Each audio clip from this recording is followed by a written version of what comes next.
some younger scientists think that number of papers is actually a filtration system for postdoc It's applications, absolutely for irrelevant. example. Absolutely irrelevant. Relevant or irrelevant? Irrelevant. Okay. Let's just before this recording today, we have Hmm. gone over the list of candidates this year, postdoc Sure. candidates. Some people had 7 papers, some people had 5 papers, some people had no. We made an offer to one person so far. He's number 1 in our list. I won't say the name, obviously. This person has Hmm. 1 paper. Okay. 1 paper with 2 citations. And he was Okay. the number 1 on my list, and the list of all of my colleagues. The guest of today's podcast is Dr. Zohar Komargodski. He is a theoretical physicist at the Simon Center for Geometry and Physics at Stony Brook University, and he majorly works on renormalization group flows, condensed matter physics, and generalized symmetries. In this episode, we will also discuss science popularization and the job market for high-energy physics. So let's welcome Dr. Zohar Komargodski on our podcast and start the discussion with him. So first of all, Dr. Komargodski, welcome to the podcast. It's nice to have you. Thank you so much, Hassan. It's great to see you. Looking forward to the conversation. So before talking about different topics that you work on, I really want to ask you this question: that how did you get interested in physics? Because previously I used to think that there were some sources that a lot of people get inspired from to come into physics, but as I started to ask this question to different people, I realized that people have very different sources of inspiration. So what was your source of inspiration to come to physics? Actually, yeah, for me, it struck me around when I was 15 or 14. I went to some summer camp uh, in Israel on the Galilee Sea, and some professor there told us that in one hair there is enough energy to fuel, a little town for a couple of years by E equals mc squared. Of course, he didn't tell us about all the fine print in that statement, but it is nominally true. And then I read the book of Stephen Hawking, The Brief History of Time. And very shortly after, I started learning physics a little bit more systematically from classical mechanics and so on. And yeah, from there on, I just kept going, still learning, still finding new exciting stuff. It's a big field, Mhm. so there's a lot of stuff to understand. Right. I mean, I'm very happy that you mentioned A Brief History of Time, because that's the book that brought me into physics as well. So I can relate to your experience to some extent. Okay, after physics, how did you realize that you are interested in, working on high energy physics, for example? I was not initially it wasn't like some fixation of mine. I was more interested to explore like the big open questions in the field. And when I was choosing an advisor for my graduate school, I very seriously considered going into hydrodynamics to work on turbulence with Professor Falkovich, who is a world-class, I mean, renowned researcher in that field. But things went a little bit differently. I started reading a little bit more about the challenges in quantum field theory and the challenges in unifying quantum field theory with gravity and the connections of quantum field theory to condensed matter. And I kind of understood that this is a growing framework that will encapsulate one day a lot of phenomena in physics just because it's a universal language. So I decided to go into that direction. So I ended up choosing an advisor in the field of high energy physics. Uh, I that was see. my trajectory. Uh, Right. Okay, so one of the major topics that you work on is renormalization group flows. So the audience of this podcast includes some graduate students that I'm sure will be familiar with this concept, but it also includes some, junior physics students, so which also includes undergrads or even high school students. So if you take some time to explain. You can use some jargon because normally we do explain jargon at the top of the guest screen in this podcast. So you can use some jargon. Can you explain what are renormalization group flows and why is that particular topic a very active area of research? so yeah, the concept is actually very general. It applies to forecasting the weather. It applies to the stock market. And it's very easy to explain using one of those analogies. So for instance, when you look at the graph of a certain stock, you can zoom in and look at what the stock does on microseconds. You can zoom out, see what the stock does on seconds, and zoom further out to see what it does on maybe a year or a decade. And of course, these are not completely independent from each other. So if we have complete understanding of what governs the volatility of a stock over like a time frame of 1 second, if we're super powerful, we can use our precise equations that govern the motion of the stock on a time scale of 1 second to predict what it's going to do over a decade.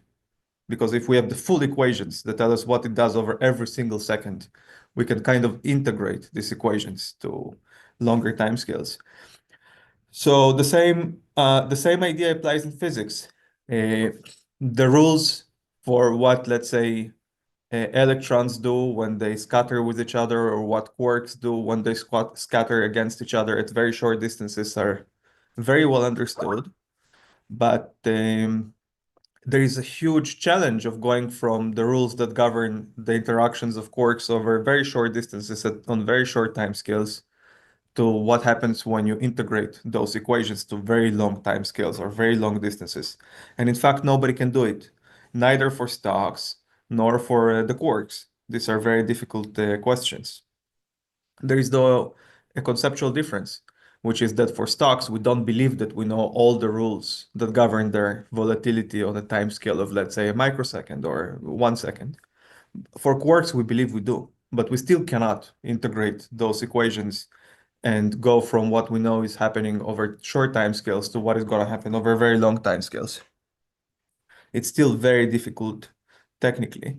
So what is the renormalization group? The renormalization group is not some concrete equation. The renormalization group is just this idea that different scales are not independent.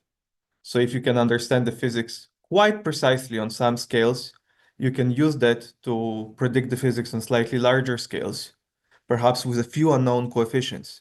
And then you can go to larger scales, maybe add a few more unknown coefficients and so on. It's just a framework to try to organize the phenomena that you see on different scales and compare them to each other. So the renormalization group is just an idea. In some contexts, it can become a precise idea, like an equation or a precise framework. But in most cases, it's just a guiding principle to try to understand the connection between different scales. Right. Okay. So it's very possible that going forward we will use this term, so you can address this particular term as well.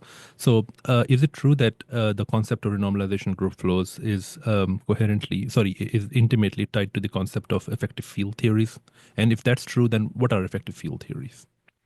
Yes, there is a relationship. So in the renormalization group, the central idea, as I said, is that we can try to connect the phenomena that happen on different scales. Let's say for stocks again, we can try to understand the relationship between the graph of a stock over 1 second and the graph of the same stock over 1 day.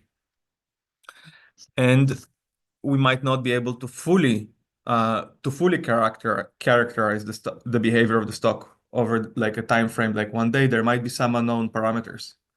So effective field theory is basically a mathematical framework to understand how to introduce these unknown parameters in a way that is mathematically precise and very well organized. So effective field theory is a general framework that is somehow a little bit of an extension of quantum field theory, which tells us how to introduce unknown parameters, which capture our lack of knowledge about how to go from short distance scales and short time scales to long distance scales and long time scales. So in that process, we kind of lose information. There might be some information that we cannot capture or some information we don't have access to. And effective filter is just a, a dictionary or a framework that tells us how to introduce those parameters that capture our misunderstanding. It's maybe a little bit reminiscent of entropy, because entropy captures our lack of knowledge of some facts about the system. So the parameters of effective filtering likewise capture our lack of knowledge about the physics on short time scales and short distance scales, and we reflect that lack of knowledge by adding extra parameters in the description of our long distance physics or our long time scale physics. So can you give can you give a concrete example of an effective field theory so that the audience can understand? Uh, yeah, so for instance, perhaps the simplest example is just starting from uh, electromagnetic waves. So if you try to understand the behavior of electromagnetic waves in the vacuum at relatively low frequencies, long wavelengths, so what is the first approximation? The first approximation is that they move at the speed of light in straight lines. Great. That's 19th century physics, Maxwell's equations. But is it really true?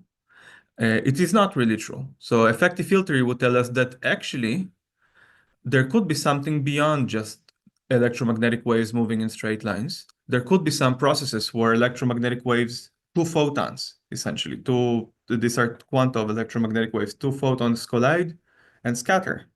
Maxwell said that Maxwell's equations in vacuum without currents and without any sources would say that this is impossible.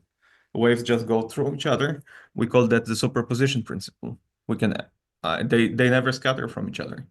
But effective field theory tells us that there is no reason to think that this is going to be true. We don't know the physics on very short distances and very short timescales. So we should be deforming Maxwell's equations or adding to Maxwell's equations additional terms, which reflect the fact that waves could interact with each other. And effective field theory would tell us how to add those terms while preserving all the laws of physics. And effective field theory would tell us how to estimate the probability that two photons would scatter from each other. It's called light by light scattering. It's been measured experimentally. This phenomenon occurs. And it's due to the fact that there is a quantum fluctuation of electron positrons from the vacuum. So sometimes an electron positron pair pops out from the vacuum, and due to some force that's mediated by them, the electromagnetic waves can scatter effectively from each other. But as an effective field theorist, you might not know about electrons and positrons. Maybe you haven't discovered them yet. But you can still model that process at long wavelengths or uh, at low frequencies by adding some terms to Maxwell's equations without knowing what really causes this phenomenon. So this is how we do it in Maxwell theory. Similarly, we can do the same in gravity. We'll probably discuss it later. We have Einstein's equations, but nobody in his right mind thinks that these are exact equations. In the same way that Maxwell's equations can be deformed by various additional terms that induce light by light scattering, gravity, the equations of Einstein should be deformed by various additional terms. And we know how to write them down formally using the rules of effective filtering. So these are two examples. There are many other Right. examples. For instance, in the theory of nuclear decays, and many others. I can give many more examples of such things. I mean, for interested listeners, when you said that you can add extra terms to Maxwell equations, are you talking about something like the Euler-Heisenberg-Lagrangian or something like that? It's a little simpler than that.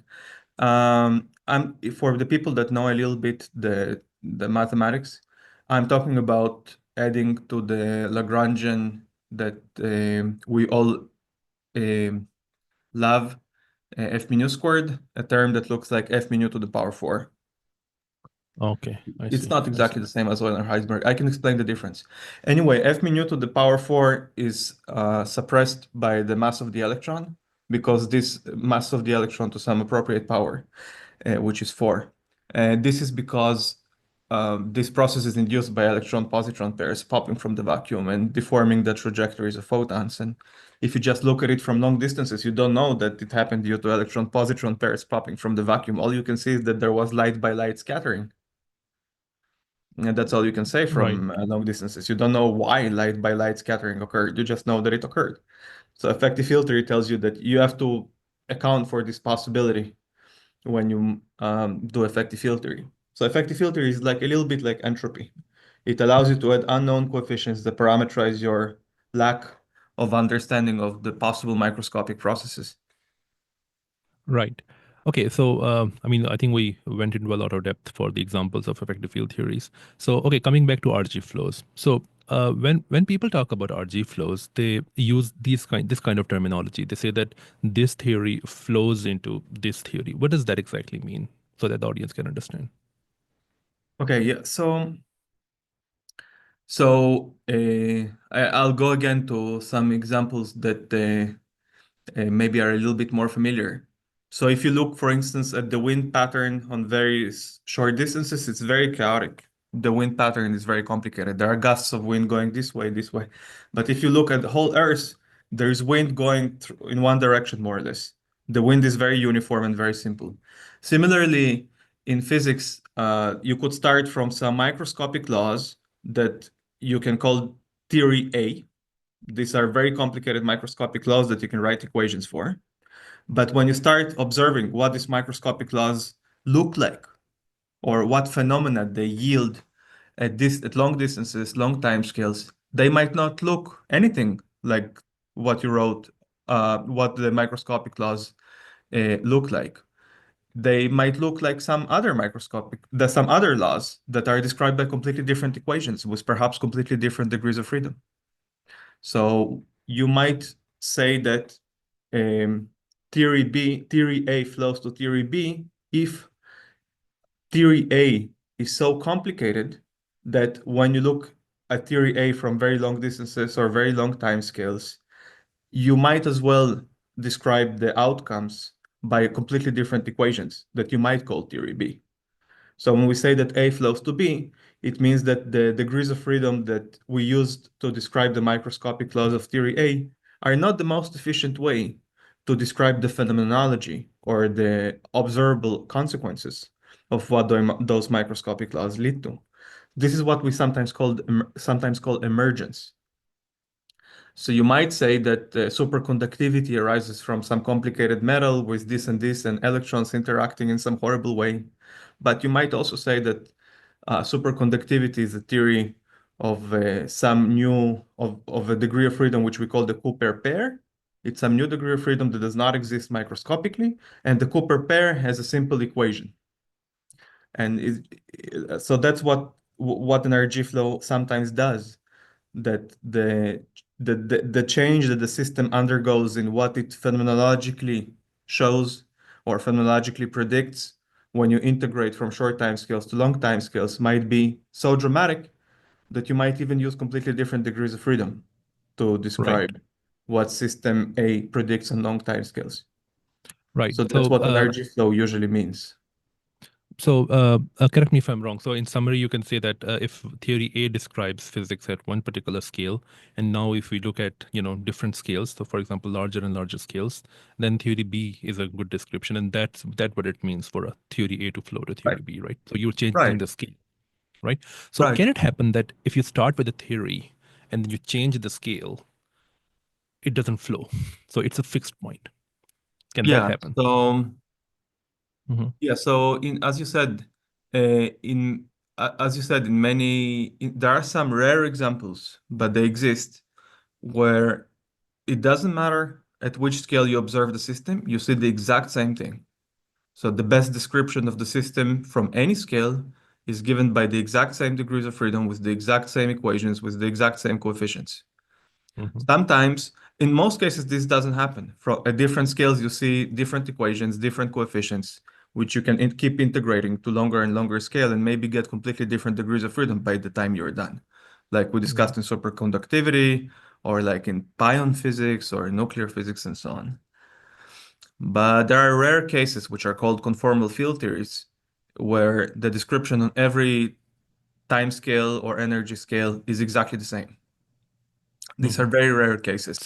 But if you deform that conformal field theory, then it will flow to some other Yes, theory, right? right, So, right. If you slightly, these are rare cases. If you slightly turn some knobs and you make the system exit that special point, it will start evolving as you change the distance scale, and it will right. start, yeah, and transmuting in some way. So, is it easy to answer this question that if you start with a conformal field theory, then what other conformal field theories can it flow to?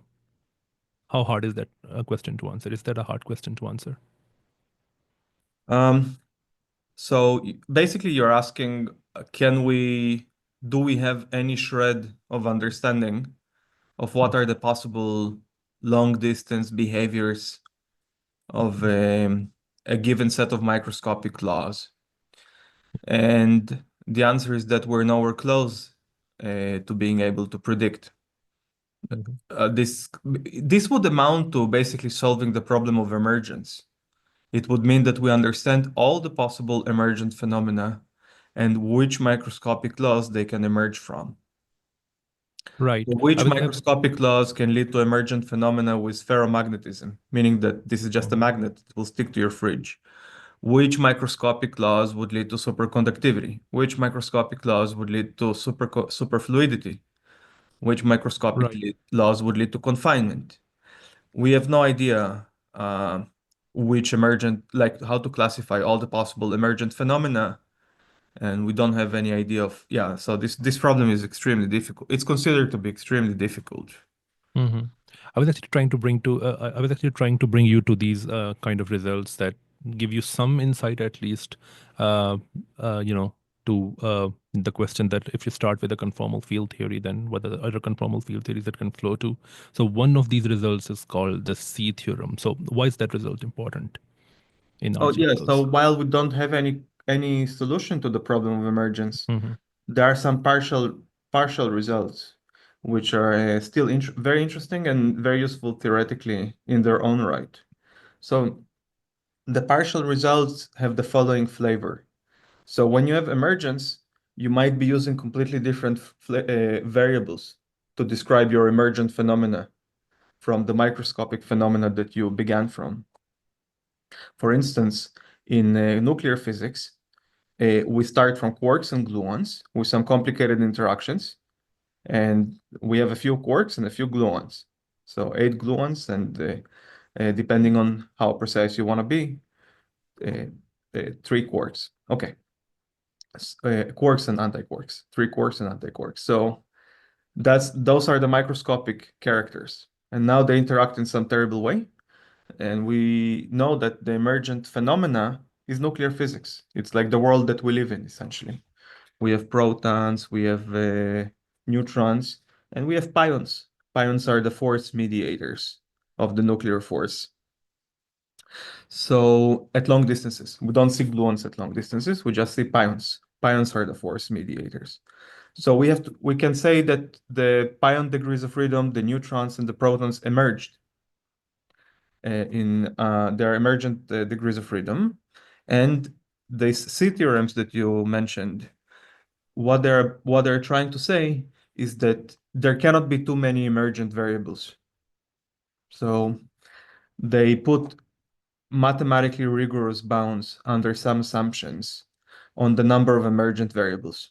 So you could say we can mathematically prove that there couldn't be a million pions. We know that for sure. It cannot be that you start with 8 gluons and 3 quarks and you get a million pions.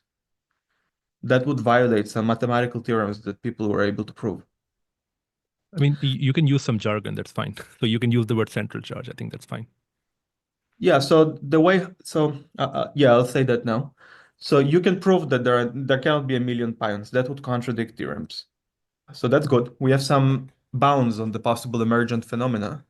We cannot solve emergent phenomena, but we can bound them. Okay. Now, you can ask, how do we count degrees of freedom? Because not all the degrees of freedom are born equal. Let's say in the microscopic description of nuclear physics, we have quarks and gluons. Are they counted in the same way? No. Gluons are spin 1 particles. Quarks are spin 1/2 particles. They're counted in slightly different ways. It's not a literal count of the number of degrees of freedom. So it's not like every spin 1/2 particle gives you 2 degrees of freedom, and every spin 1 particle gives you 2 or 3, depending if it's massless or massive. That's not how it works. So that's where the notion of central charge comes in. The central charge is a concrete prescription of how to count degrees of freedom. And we must use that way of counting degrees of freedom when we put these bounds. It doesn't work otherwise. It is not true, for instance, that the entropy density in emergent phenomena is smaller than the entropy density in the microscopic phenomena. That's not true. What is true is that the central charge of emergent phenomena is smaller than the central charge of the microscopic phenomena. I see. So, And yeah, please go on. I was just saying people have found counterexamples. So we do have examples where if you count the degrees of freedom very naively via the entropy density, we know that there exist emergent phenomena which have a higher entropy density than the entropy density in the microscopic description. But if you count it according to the correct central charge, which has many names in the literature, sometimes it's called C, sometimes A, sometimes F, sometimes G. There are different contexts where people use different letters. If you use the correct central charge, then it works always. I see. So the c-theorem, correct me if I'm wrong. So the c-theorem works for conformal field theories which live on two dimensions, right? Yes. One Right. plus one. One space, one time. One space and one time. So suppose that now you have a two-dimensional space-time which also has a boundary, right? Then you have this G theorem. So this is what you were saying, that people have found counterexamples to that, or some other thing as well. No, no, no. So um, let me give you a slightly more concrete example, maybe. Okay. So you can start from, let's say, in 3 plus 1 dimensions, three space, one time, from a system which has a lot of, let's say, 7 bosons. These are particles of spin 0, and Mhm. 7 spinors. These are particles of spin 1/2. And you could add interactions between them, something crazy. Cubic interactions, quartic interactions. Okay? Okay. Mhm. Maybe you'll throw in some gauge fields, but let's not worry about it for now. If you want to be super precise, we can do it. Okay, so let's continue with that setup. So you could say the entropy density is very easy to calculate because the entropy of a boson will be 1. It has 1 degree of freedom. The entropy of a spinor will be 2 because it has 2 degrees of freedom. So you'll just add them up. You'll get 7 plus 14, 21. And you'll say that any emergent phenomena must have at least, at most 21 degrees of freedom if counted by the rule that I just explained, the entropy density. That is not true. Okay. People have found many counterexamples to this naive way of counting. Oh, okay, I see. So you're People talking have about counterexamples to the naive counting. naive counting. That's the entropy Okay, I density. see. So the most naive way to count degrees of freedom is their entropy. That's what I call the entropy density. That doesn't work. There are, however, the correct way of counting the degrees of freedom is according to the central charges, which appear in some correlation functions. Like in 1 plus 1 dimensions, it would be a 2-point function of the energy. In 3 plus 1 dimensions, you have to look at the 3-point function of the energy. And if you count the degrees of freedom according to the 3-point function of the energy, then all the emergent phenomena that have been observed are compatible with a bound that says that the degrees of freedom that are used at long distances cannot exceed the number of variables at short distances. I see. So while we don't have an understanding of emergent phenomena, we have some guiding principles. We know what might happen, what may not happen. And so it's a big problem, but we can already put it in a little cage. So it cannot be too extreme. Sure. So when we were talking about C-theorem, we mentioned that C-theorem applies to conformal field theories that live on two dimensions, 1 plus 1 dimensions, and in 4 dimensions you have this thing called a-theorem. I think you had this paper with Schwimmer in 2011 where you discussed this thing. So first of all, I want to ask you that is it very similar to C-theorem? And secondly, I want to ask you that is that do we have similar theorems in higher dimensions, so or Okay. 5 dimensions or 6 dimensions? Yeah, so this question is really about how to define the number of variables of emergence Mhm. phenomena or microscopic laws. So in 1 plus 1 dimensions, Zamolodchikov in the 80s figured out that the correct way to count the degrees of freedom is by the 2-point function of the energy of the stress tensor that leads to this famous central charge And that seems to bound all the emergent phenomena that can happen in 1 plus 1 dimensions. In 3 plus 1 dimensions, the most important qualitative difference is that if you define the number of variables of emergent phenomena or microscopic laws by the two-point function of the stress tensor, like Zomolodchikov did in 82, sorry, in 80, when was it, 89? That doesn't work. There are counterexamples. People have found many counterexamples.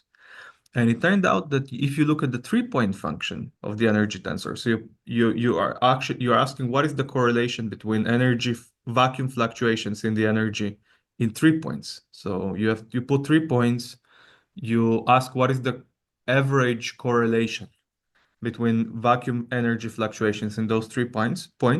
That gives you some way of defining what is the number of variables or degrees of freedom that your system got. And if you use that one, it works. And that's very weird, but true, apparently. Okay. So what about Now, higher you can dimensions? try to extend it. You can say, what about 5 plus 1 dimensions? In 5 plus 1 dimensions, you can say, oh, I'm just going to use the 4-point function of the energy, because in 2 dimensions, we used 2-point functions. Mm. In, in 1 plus 1, we use 2-point functions. In 3 plus 1, we use 3-point functions. So in 5 plus 1, let's use 4-point functions. This is a conjecture. It has been proven by some people such as Cordova, Intriligator, Dumitrescu, under some additional assumptions, such as supersymmetry. But it's not been proven in general that it works. We don't know if it works in general. We know it works in some special cases. It's a I likely see. conjecture, but nobody knows how to prove it. And then you can ask, what about 2 plus 1 dimensions, which I omitted from my counting, and 4 plus 1 dimensions. 2 plus 1 is extremely interesting for condensed matter. Hmm. But in 2 plus 1 dimensions, it turns out it is very likely that none of these prescriptions works. You cannot just look at the correlation functions of 2 points in the energy or 3 points in the energy. That just doesn't seem to work. There are people have found counterexamples to all of them. On the other hand, there is a more abstract way of defining the number of degrees of freedom in 2 plus 1 dimensions according to how much entanglement there is in the vacuum. And that does seem to work. Okay, I see. So until now, we were talking about theories that can flow into one another. One thing that I want to talk about is that uh, what kind of structure is preserved, or what kind of structure gets modified, but in a predictable way when one theory flows into another one. So one of the things that I want to talk about is symmetries. So if there is a theory with a particular symmetry, can we say anything about the symmetry of the theory that it will flow to? Or Yeah. are there some methods that people have developed to, answer this Right. question? So since this paradigm of emergent phenomena in renormalization group has been advocated since it was invented essentially, and it's been advanced over the last 5 decades or so, um, people have been very interested in finding objects which we can faithfully track through the renormalization group. So as we discussed, actually predicting the emergent phenomena is probably too difficult. But people have found some objects which do not change as you change the length scale with which you observe the system. And such objects are of extreme interest because they can be easily integrated from short distances to long distances. And we call them like invariants. They're invariants. So we discussed now the central charges. The central charges are not invariants. They decrease. So we know that they cannot increase, but they decrease. That's great. But there are also objects that don't change. They are invariants, and they're associated with symmetries. So one of the reasons that symmetries are so popular in pretty much all the branches of theoretical physics is because symmetries are robust.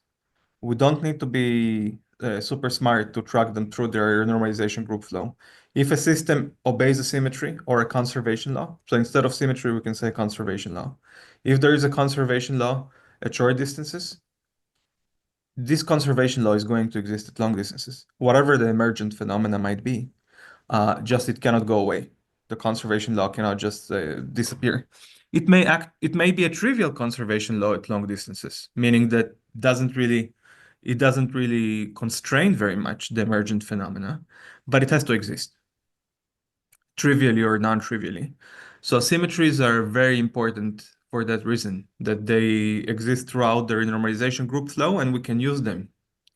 Now, Jared at Hooft found that not only the symmetries exist throughout the renormalization group flow, there is something that's called an anomaly. We call it now a thooft anomaly.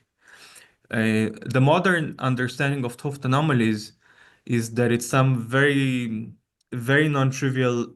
So when you apply symmetries to quantum systems, you change a little bit the states, but you can apply the symmetries in quantum systems with funny boundary conditions, and there is some concrete construction that leads to very important quantities that we call the thooft anomalies. And those anomalies also have to stay constant. So not only the symmetries stay constant, also the thooft anomalies stay constant. And this gives us very interesting and non-trivial constraints on renormalization group flows and emergent phenomena. And I've utilized these ideas in my research a lot because this is one of the only things we actually know rigorously, in addition to c-theorems and a-theorems and these kind of things. So we use Right. whatever we can to constrain emergent phenomena in many body systems. Symmetries is one of them. So one of the only things that we have that that we can mathematically provably track. So when I started this discussion about symmetries, one of the topics that I actually wanted to come to was anomalies. So you have started the discussion regarding that. So let me come to that. So first of all, the first question that I actually wanted to ask you is that how to define anomaly? Because the thing is that I've seen people using that word for multiple things that have multiple different meanings. For example, when you are, an undergrad or a beginning grad student, they tell you that, well, if there is a symmetry of the theory that is, realized classically, but quantum mechanical corrections break that symmetry, then this particular, symmetry is anomalous.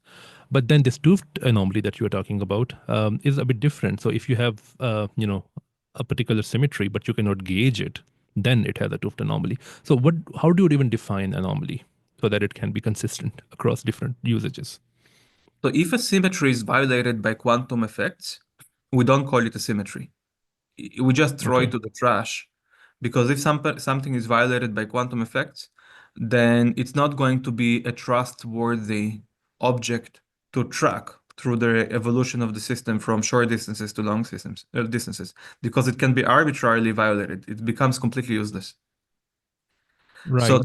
So there is a confusion in the literature and also among students and some even more senior people about what anomaly is.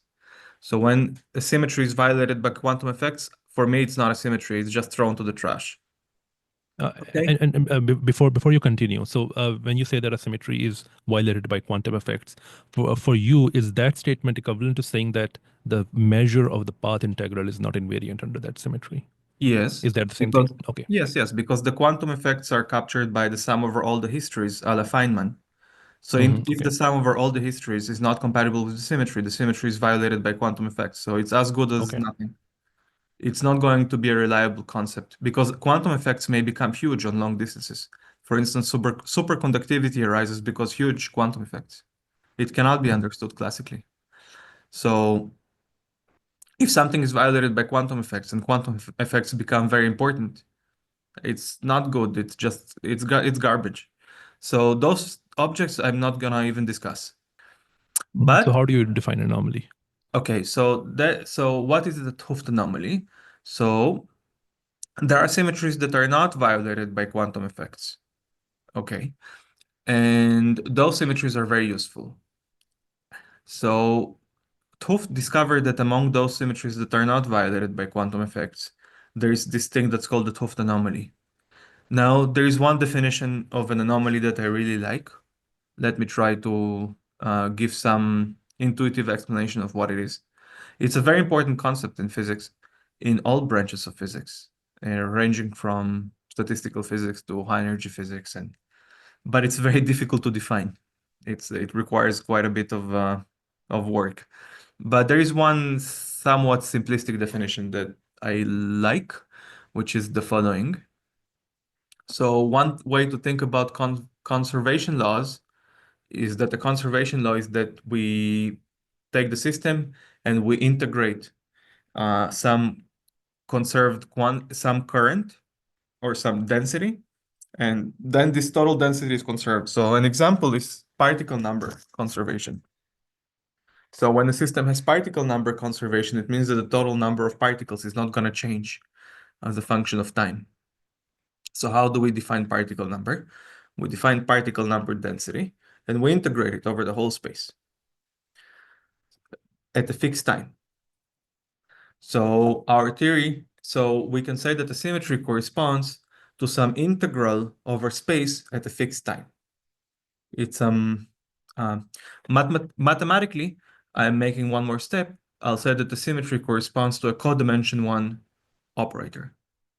Well, codimension 1 means that it has one dimension less than the full dimension of space-time. Now, the next step is that we can treat time and space equally. So we can take that codimension 1 operator and start rotating it into time. So we can discuss this operator even if it's not defined at one instant of time, but it's defined, for instance, at one location, at one instant in some space coordinate, and extended over time. So it's a Okay. defect. Yeah, so it's an extended operator of codimension 1. So that construction is still not difficult to follow because it's an almost trivial extension of Noether's theorem. Noether's theorem says that a conserved charge can be given by an integral over some density. So we've extended it a little bit to, instead of integrating the density, we integrate some other component of the conserved current, and now we rotate the surface. Instead of being at an instant in time, it's going to be at an instant in some coordinate in space. So that still is like early 20th century physics, and it's not too difficult to follow. The next step is a little bit more difficult, but now the point is that you have this codimension 1 interesting extended operators, and a very interesting mathematical question becomes, how do they talk to each other? What do I mean by that? So let's take a 1 plus 1 dimensional space-time. So we can have an extended operator which is at a given instant in time, and an extended operator that's at a given location in space, and they can intersect like that. So we have two lines that just intersect at a point. And at that intersection, there are that intersection turns out to be non-unique. So how to define that intersection turns out to be ambiguous. In what way? You can resolve the intersection by saying that one line goes like that and the other line goes like that, or the opposite, like that and like that. So instead of this picture, you can have this picture or the other way. So you can resolve the intersection in two distinct ways. And in those resolutions of the intersection, there is no intersection, so it's unambiguous. And it turns out that the different ways of resolving the intersection can lead to some ambiguity. So it might be maybe the answer is different in these two different ways of resolving the intersection. And that's a thooft anomaly. So Okay.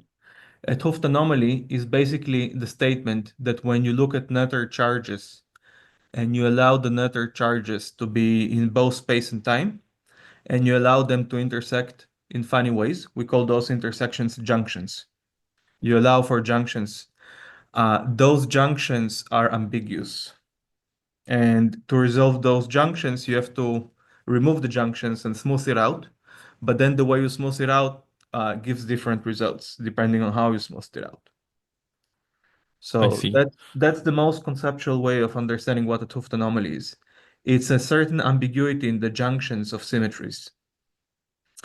And Right. it turns out now you have to prove a theorem. You have to prove a theorem that those ambiguities cannot change as you scale up the system, as you perform the renormalization group flow. Otherwise, it's useless. Because if the ambiguity in resolving the junction at short distances is 7.1, and then it changes to 7.2 when you multiply it, then 7.3, and then by the time you go to long distances, God knows what it becomes useless. It's not a constraint on the possible emergent phenomena. But it's possible to prove a theorem that we call a rigidity theorem, which says that the ambiguity in resolving those junctions cannot change as we scale up the system and go to the long distances. I see. That's why these are interesting in the first place, because it turns out that they cannot change. Right. So actually, okay. So I'm kind of stuck on, the first thing that we talked about, about classical symmetries that are not symmetries when you take into account quantum mechanical effects. So, for example, we study this anomaly in quantum field theory called ABJ anomaly. So, why do they call it an anomaly? Because I think that's exactly what it's happening here. That if you include quantum mechanical effects, the axial symmetry, which was a symmetry in the classical Lagrangian, breaks. So, do you think that we should not call it a symmetry? That's it. It's an unfortunate, it's an unfortunate linguistic mistake, maybe, or a linguistic Okay. ambiguity. It's not a physics issue, it's a linguistic ambiguity. So in the physics community, many people are confused about it. Um, Hmm. I can tell you for sure that also many senior people that have spent their lifetime working in the field do not understand this point. Right. When the symmetry is violated by quantum phenomena, there is no symmetry. Hmm. This is very clear, for instance, in electrodynamics in 1 plus 1 dimensions.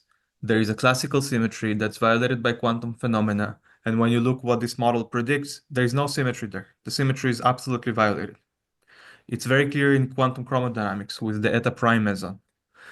So when the symmetry is violated by quantum phenomena, it's completely useless to a first approximation.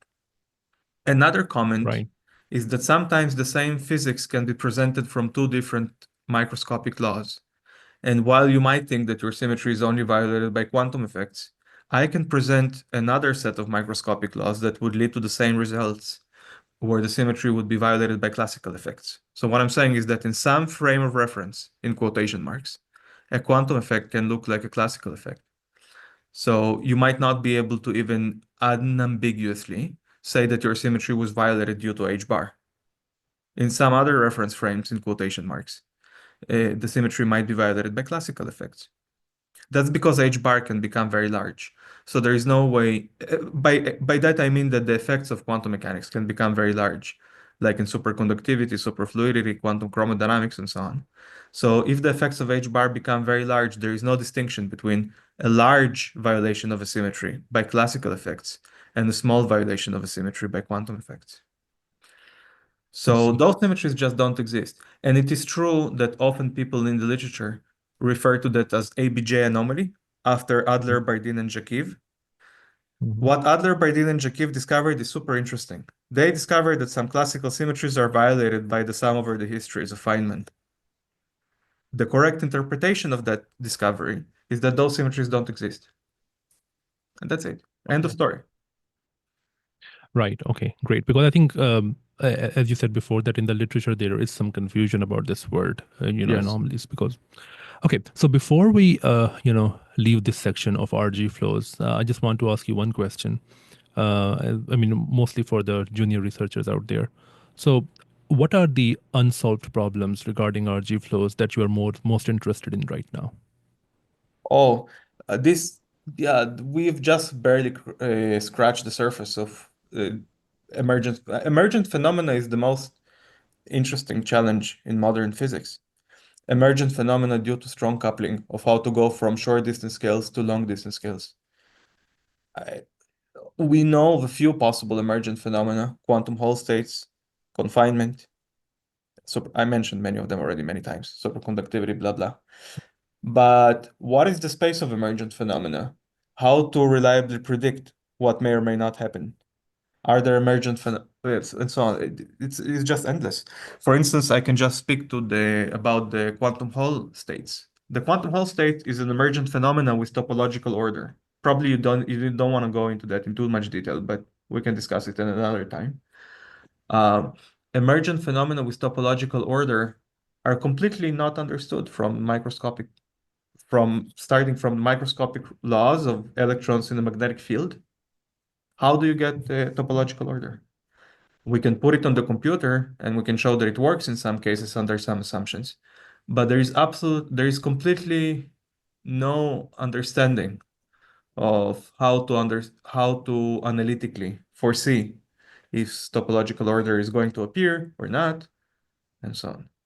So Um, there are mhm. no, a lot of these questions are completely unexplored and essentially nothing is known. Right. I said that we're going to, wrap up this section of RG but I think I got reminded of one question that I wanted to ask you. We were talking about, the problem of determining that which particular CFT, can flow to, which CFTs.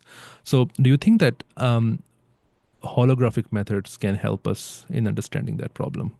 Or do you think that probably that's not the case? Maybe for some special cases. Okay. Some very special theories have a useful holographic description. These are very special theories where the critical exponents have a huge gap. The spectrum of scaling dimensions has a huge gap. Um, so for some class of theories, I'm sure that holography should be useful, Okay. but not for the type of questions that I mentioned. For instance, Okay. we don't. It might end up being very useful, but I don't know. It's hard to foresee. For instance, one very important question is what happens when you couple Fermi surfaces to a scalar fields, gauge fields. What are the emergent phenomena there? Do you get like strange metals? Do you get some non-Fermi liquids? We don't know. Maybe holography will help.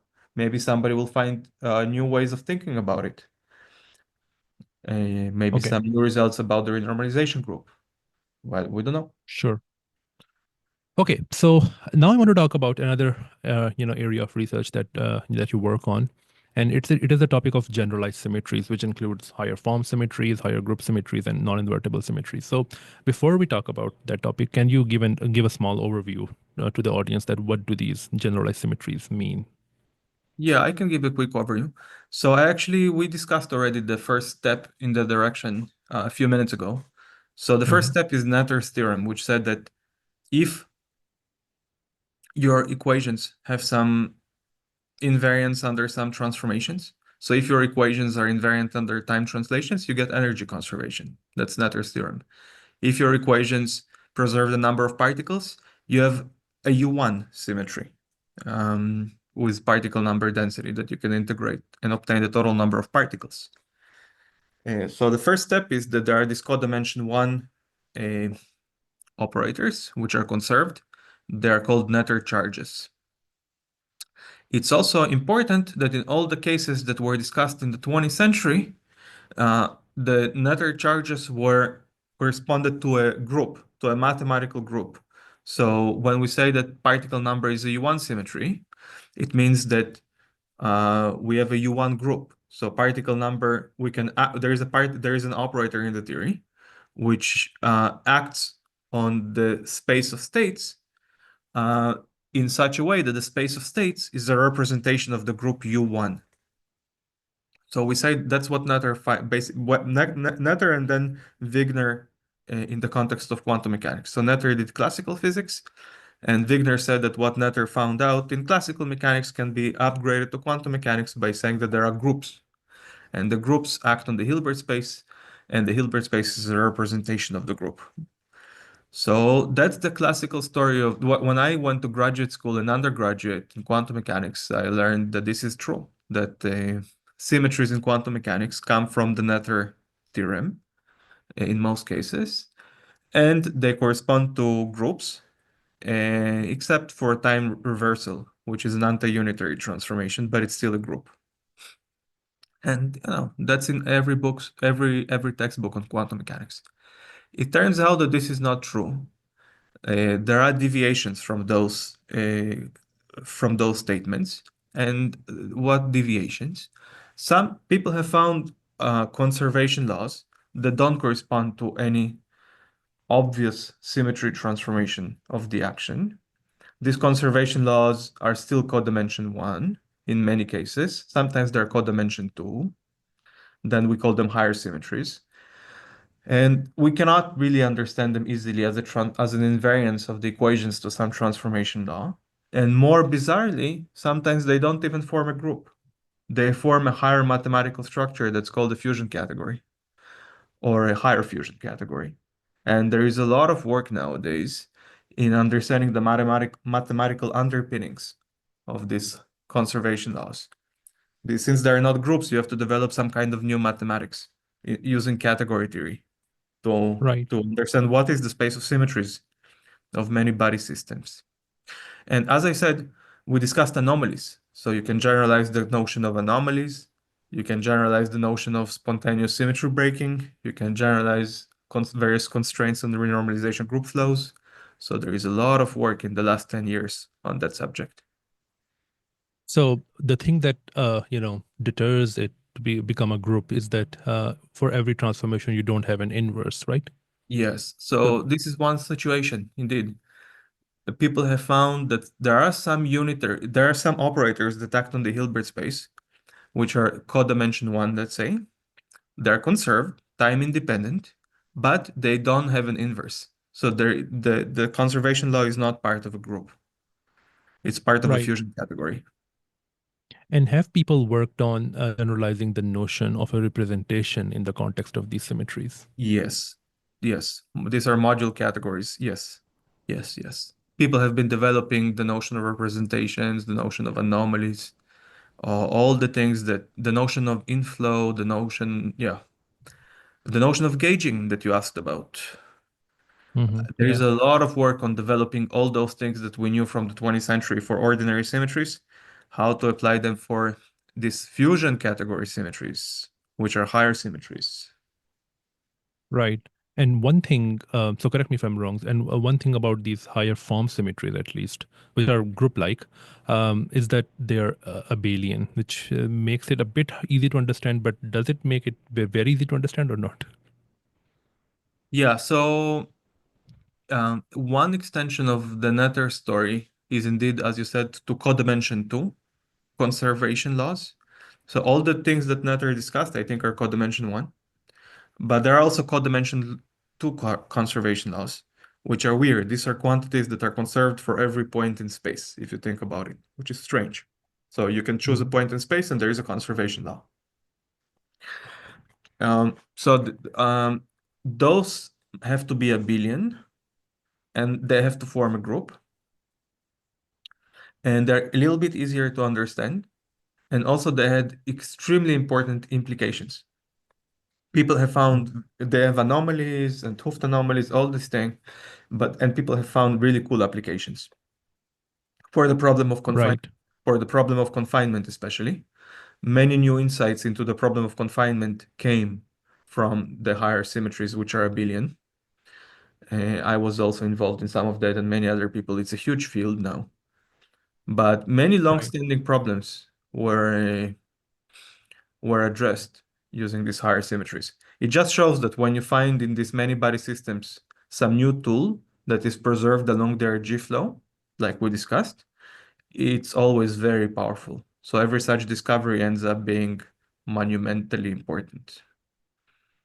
So, I mean, this is, I mean, you actually mentioned one thing that I was coming to.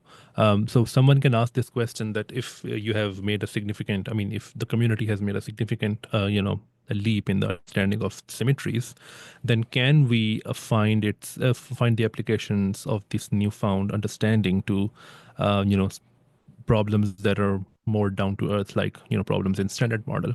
So one problem that you worked on with David Tong and some other people is about this monopole scattering problem, which is, correct me if I'm wrong, I think it's an old problem from the 80s, right?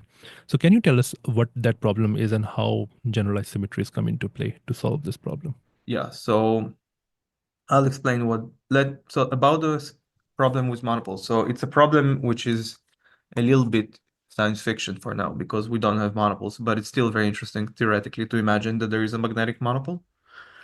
And there is a question of what happens when you throw an electron to a magnetic monopole. Now, in classical physics, the answer is very easy. It's a very cute undergraduate exercise to solve for the motion of an electron that's thrown into a magnetic monopole. And essentially, the bottom line is that classical physics predicts that it's gonna bounce off. It's called the mirror effect.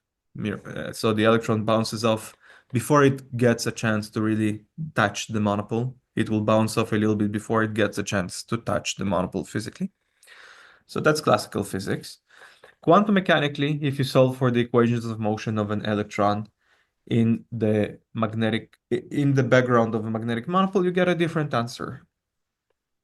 The reason for the fact that you get a different answer is that the electron has a spin, and the spin interacts with the magnetic field in an interesting way that cannot be captured by classical physics.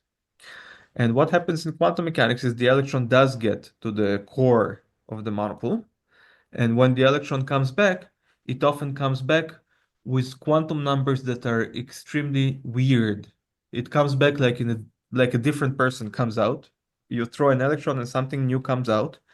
And it's been known since the 80s that in some cases, especially if you throw a quark, not an electron, if you throw in a quark, you might get something out which doesn't exist. You get out objects with weird quantum numbers that don't correspond to any known particle in the standard model. So you might throw a quark and you'll get an object with charge. I'm just inventing charge 2/5.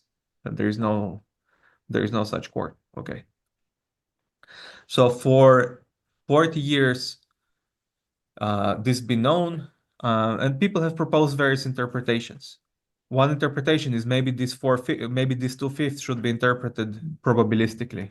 Maybe the chance that it will transmute to some other particle is 2/5 more. So there were many attempts to interpret what would it possibly mean that the object that comes out from the scattering of a monopole is not recognizable as a standard model particle. Okay, so in the work with David Tong, Diego Del Mastro, and Marieke, and Philip, we made some proposal that I think settles this question. And it turns out that the objects that come out should not be described as particles, but they should be described as excitations that are made by acting with some special codimension one operator on the vacuum. So usually we excite particles from the vacuum by hitting the vacuum with the local operator at the location where we want to create a particle. But this issue that you get funny quantum numbers out, in the out state doesn't actually happen for localized particles. It happens only for particles that are smeared. So their wave function is smeared. That we call it the S wave. So it only happens for particles that are smeared around the magnetic monopoles. If you send a very localized particle into a magnetic monopole, the part of the wave decomposition that is localized is not going to be exotic. The thing that comes out exotic is only the smeared part of the wave function. So by some calculations, we showed that what actually happens is that the S wave that comes out should not be described as a point particle, but as a generalized codimension one symmetry acting on the vacuum. So that was the main idea. And you can really prove it in a toy model in 1+1 dimensions. So if somebody wants to look at the paper, I recommend reading the section about the toy model in 1+1 dimensions, because in 1+1 it's very clear. The geometry is much simpler. There is no S wave, P wave.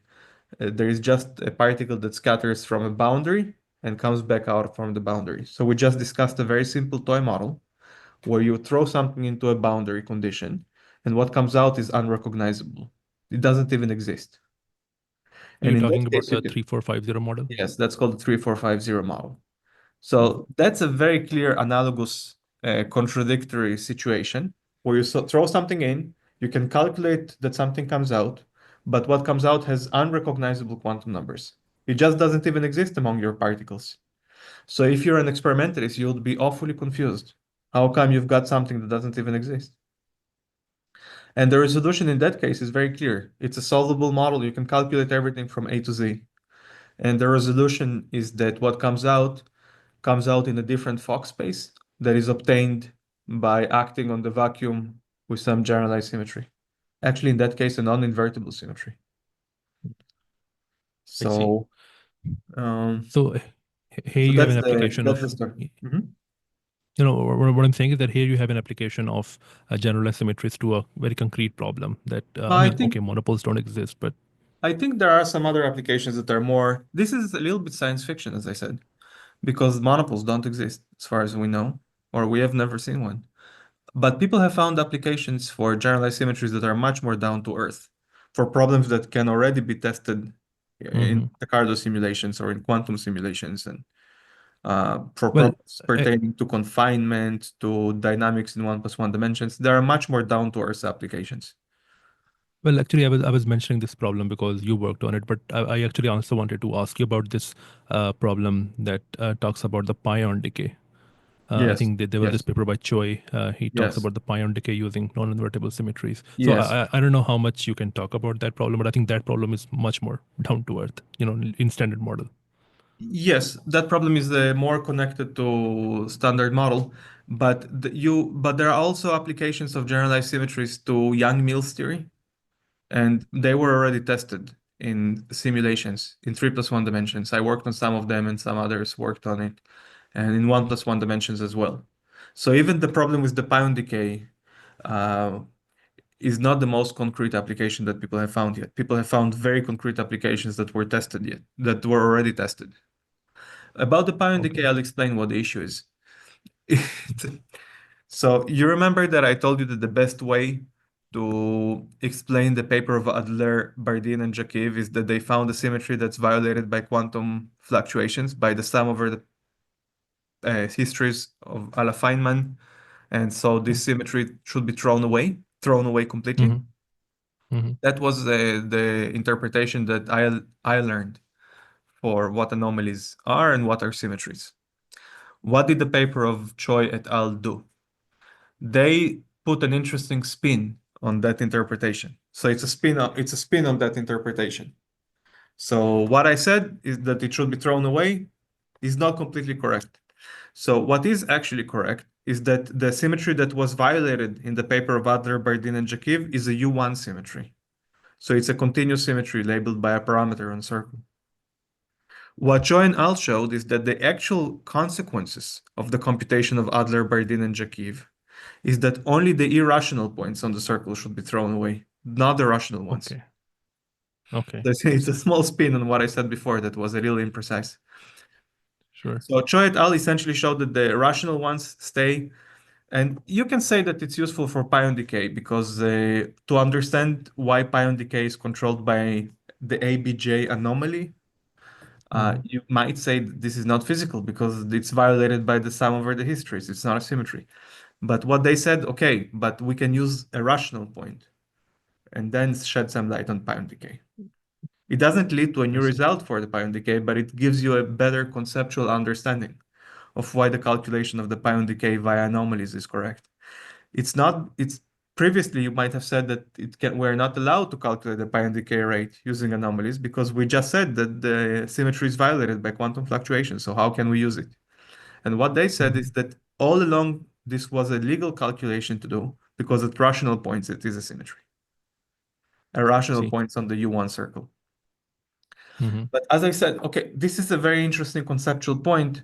But if you're looking for concrete applications of generalized symmetries, there are killer applications for Yang-Mills theories and in 2+1, 3+1, and 1+1 dimensions. Many applications that have already been put to very scrutinized tests, and uh, you know, they had very good success. Before we finish this section, I want to ask you that do you think that there is some area where generalized symmetries can provide significant insight, but where their potential is still largely untapped? Yes, I think in the theory of Fermi surfaces, I'm actually trying to work on that. I've been trying for the Okay. last couple of months.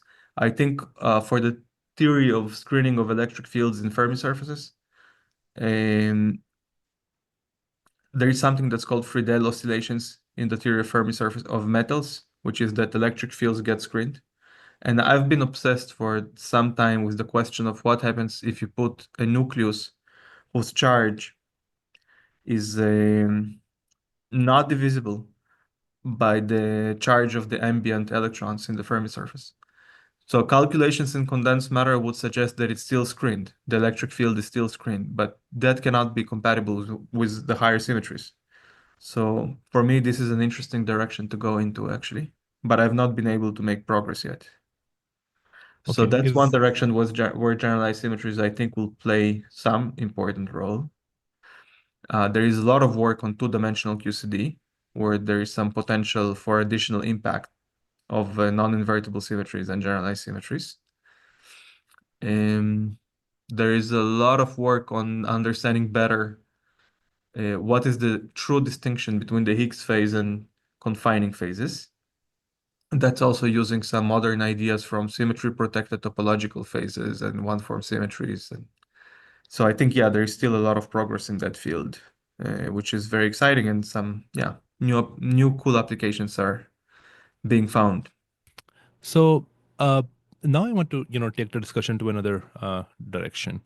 The thing is that a lot of people on the internet talk about this tendency. I don't know if this tendency is there or not, but they talk about this tendency of the people in the fundamental physics that they don't, appreciate ideas coming outside of the community, from outside of the community, right? So what has happened over the last 2 decades or probably more is that there were some ideas that got quite a lot of traction online, but those ideas don't find a place in the mainstream fundamental physics community. So before we talk about specific ideas, I want to ask you that is there, a yardstick that physicists use before deciding that should they engage with an idea coming outside the community or not? So is there a yardstick that physicists use to decide what ideas to take seriously? Well, um, one typical red flag for me personally is that, I get lots of emails of that sort. One very clear red flag is if somebody proposes a theory that simultaneously solves all of chemistry, all of biology, all of high energy physics, and also explains the high TC superconductivity. I mean, with all due Hmm. respect, even the most major breakthroughs in physics in the last 60 years, let's say, we're talking about asymptotically free gauge theories, confinement, developments in condensed matter physics, such as the quantum Hall state and various other things, and various developments about out of equilibrium physics. These are incremental developments compared to the emails from amateurs that I get. All of those, even the ADS-CFT correspondence, compared to the typical email from an aspiring physicist that I might get of that sort, the ADS-CFT correspondence is a tiny step.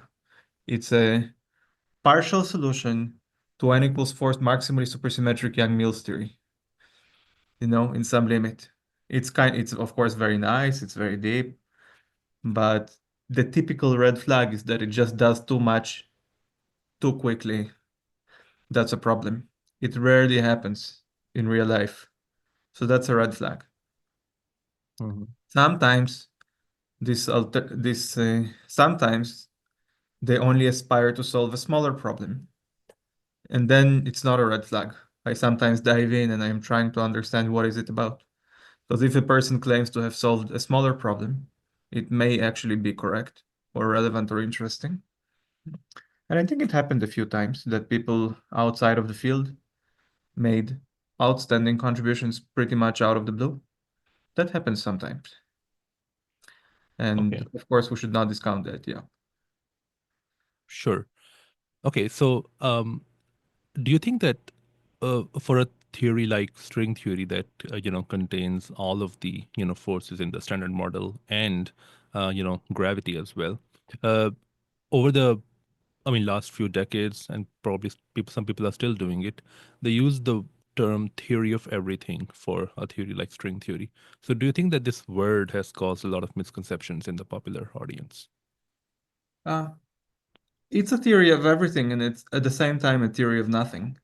So yeah, in the Hmm. popular audience, I'm sure that, people before my time, way before my time in the 80s, people were claiming that soon enough they will find the standard model in some compactification of the heterotic string, and this will explain the electron mass, everything else, and we'll be done. There were such claims in the 80s. Of course, that was premature. It turned out to be completely false. And as far as we understand, it's not the right direction. So, of course, making preposterous claims is irresponsible and should be avoided by scientists at all costs.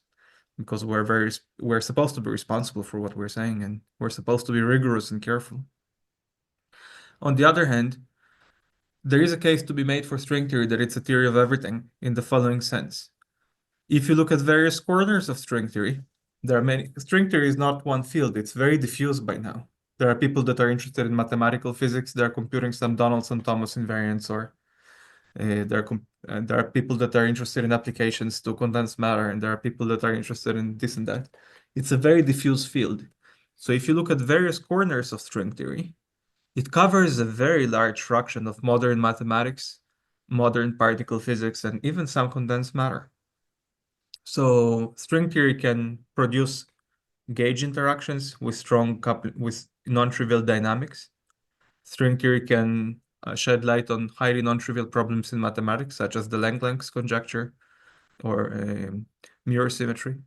It can even sometimes shed a little bit of light on things like strange metals. And so string theory includes a lot of interesting physics from many, many different corners of physics, and they're very diffuse. So some people are working on that, some people are working on that. It's not part of some kind of unified. I mean, there is one framework, but there is no community that explores all those things at the same time. People are interested in different corners. So if you look at the union of all these corners, then string theory does cover a huge amount of modern mathematics and modern physics. At the same time, it doesn't describe anything super concrete that we see in nature. It's not like we can come up with a model of string theory for some interesting crystal that we find in nature, or some interesting superconductor that we find in nature, or even the standard model itself. So it's at the same time a theory that has all the right ingredients to describe nature, and it describes a lot of facets of nature and also mathematics. But also it is simultaneously true that it does not describe nature per se. It's a little Okay. weird that it seems to have all the right ingredients, but nobody was able to combine these ingredients into something that's truly realistic. So there is no prediction of string theory that is super concrete about an upcoming experiment in real life that will validate or invalidate string theory. This has not happened. We only have vague expectations for how one might confirm string theory, but we don't have concrete expectations, only vague expectations. So Right. it's a little weird. So the direct tests of string theory will require, it's common knowledge right now that, it will require a collider which is as big as the galaxy. But that particular aspect about string theory, that's not just about string theory, it's about quantum gravity, right? Hmm. Even that question, string theory does not give a clear answer to. So in string theory, there are independent parameters that we don't know what their values are. One important parameter is called the string length, which has to be distinguished from the Planck scale. The string length could be much longer than the Planck length. The string length is basically predicting when we will see deviations from ordinary particle physics due to the fact that strings have a finite size. It's not even about quantum fluctuations, it's just the fact that they have finite size. And it could be that this scale is very large. And people were discussing in the early 2000s various particle physics models where the string scale was very large. So the string length was very large and it could be accessible in colliders, but the Planck length, of course, is very tiny and it's not feasible that it will be probed directly in the future or the near future. So it could even be uh, that some ramifications of string theory are closer than we might think. They might be at the string length, which could be much lower energies than the Planck length, but we don't know because we don't know if string theory predicts that L string is much larger than L Planck or not. We just don't know. Okay. So now I want to discuss some of the ideas, besides string theory and the ideas that are string inspired at least, and ask you that why the string theory community does not engage with those ideas. Because the thing is that some of these ideas are more respectable than the other ones, but um, if you talk about, their popularity, I think yeah, all of these ideas do receive some popularity. I don't know why, but they do. So the first idea that I want to discuss is loop quantum gravity. So I think this is one of the most well-known competitors of string theory when it comes to quantizing gravity, or gravity part only, because the quantum gravity does not talk about other forces. So the one thing that I want to ask is that what are the main reasons why string community doesn't take this idea very seriously, or do they take this idea very seriously, but they just don't work on it? So what are your thoughts on loop quantum gravity?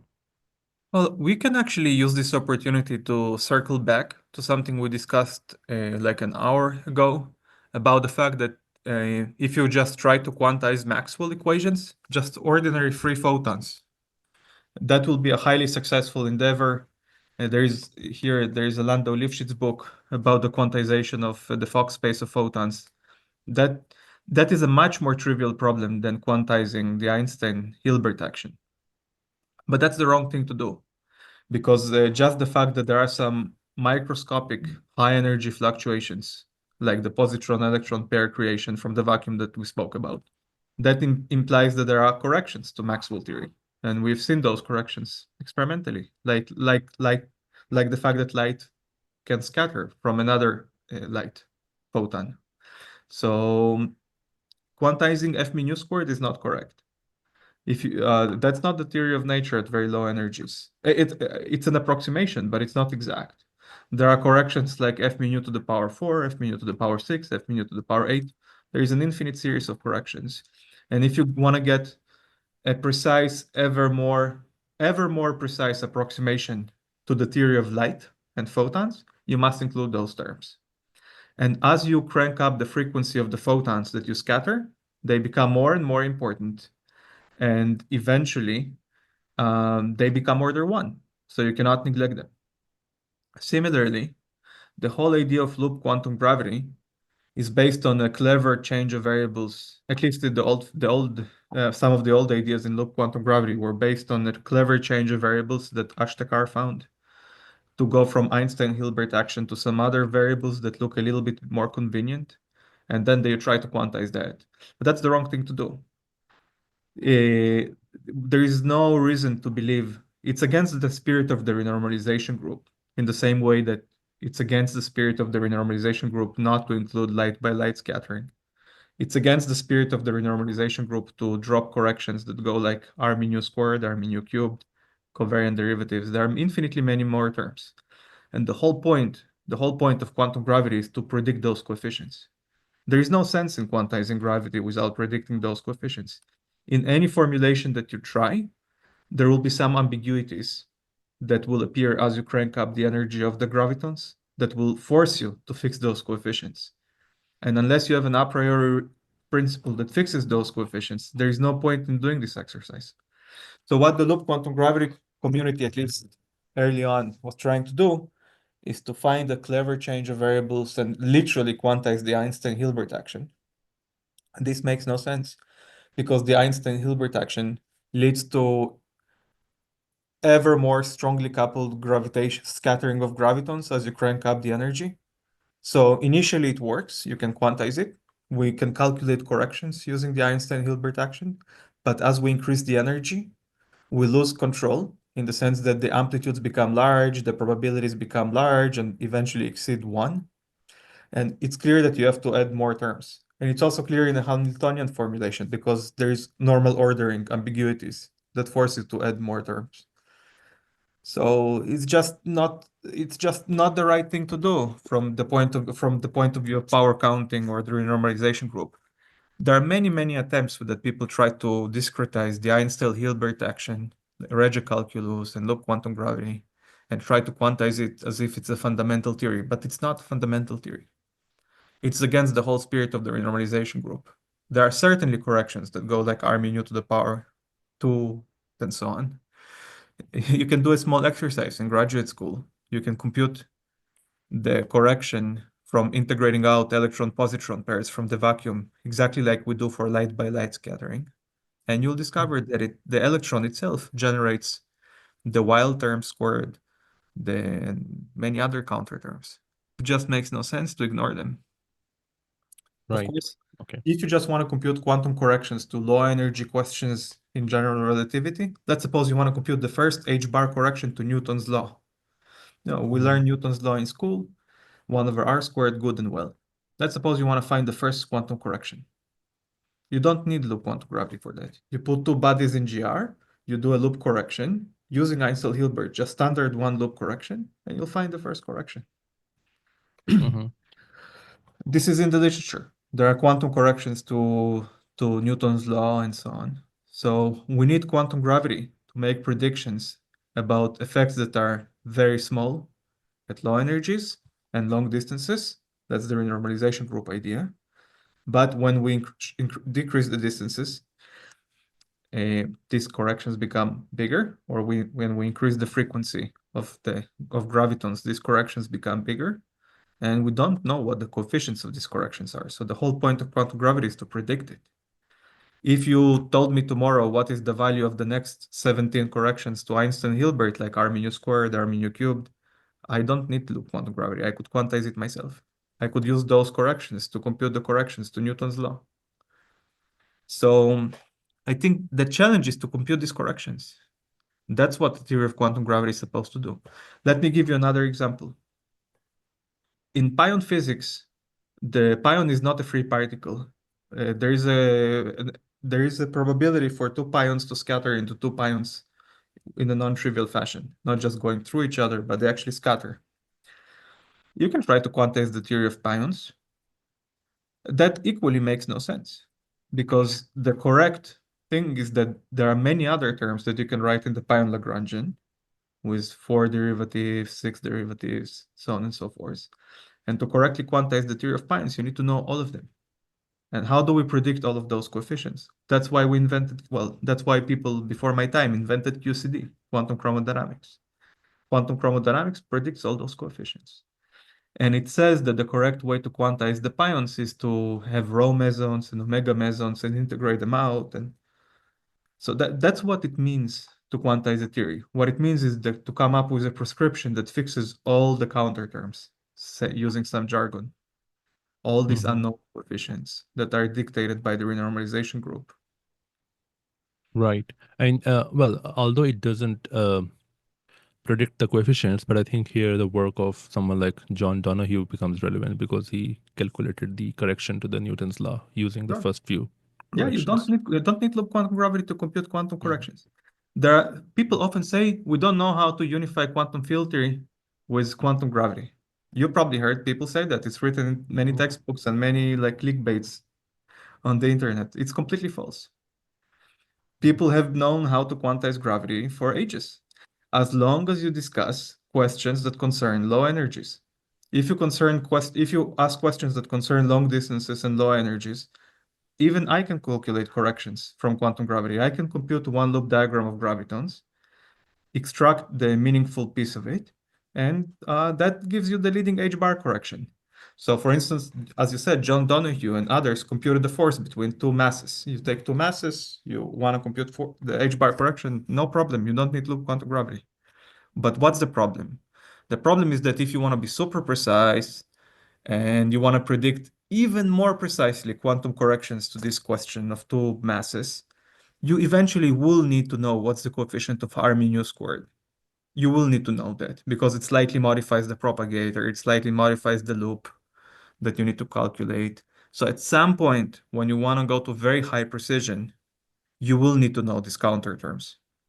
So what a theory of quantum gravity is supposed to tell us what are they equal to. Because if we don't know what they're equal to, at some point we won't be able to calculate anymore. We will be stuck with our precision. We cannot make. So another way to say it is that our Einstein-Hilbert theory has no problem. We don't have any problem quantizing it. It's just there is no issue. It can be quantized like any other effective field theory, quantum effective field theory. The issue is that you cannot make predictions with arbitrary precision, even at low energies. At some point, there will be some things that you won't be able to compute unless somebody tells you the value of some unknown coefficient. And it's exactly as in the theory of pions. It's exactly as in the theory of nuclear decays. You can do calculations, but they have a limit. And the limit is dictated by this unknown theory of quantum gravity that's supposed to predict the answer. Right. I mean, in other words, will it be true to say that gravity is different because it's not renormalizable in four dimensions? No, it's not because different. it's. Also, the Pion Lagrangian is not renormalizable. The theory of pions is not Mhm. renormalizable. It Sure. has infinitely many unknown coefficients, exactly like in gravity, except that in pion physics, we had brilliant people that were able to guess all of them. Imagine guessing all of the infinitely many coefficients, and then we can quantize it. And we know that the quantum version of pion physics is the theory of gluons and quarks. That's the answer. Right. We have the full set of coefficients that are unknown. Gravity is exactly the same. It has infinitely many unknown coefficients, except that nobody has come up with their value yet. We don't have a theory that predicts the value. You can get a little bit into more detail and to try to say, why is gravity a little bit more difficult than Pion physics? After all, we've been stuck for 50 years, yeah?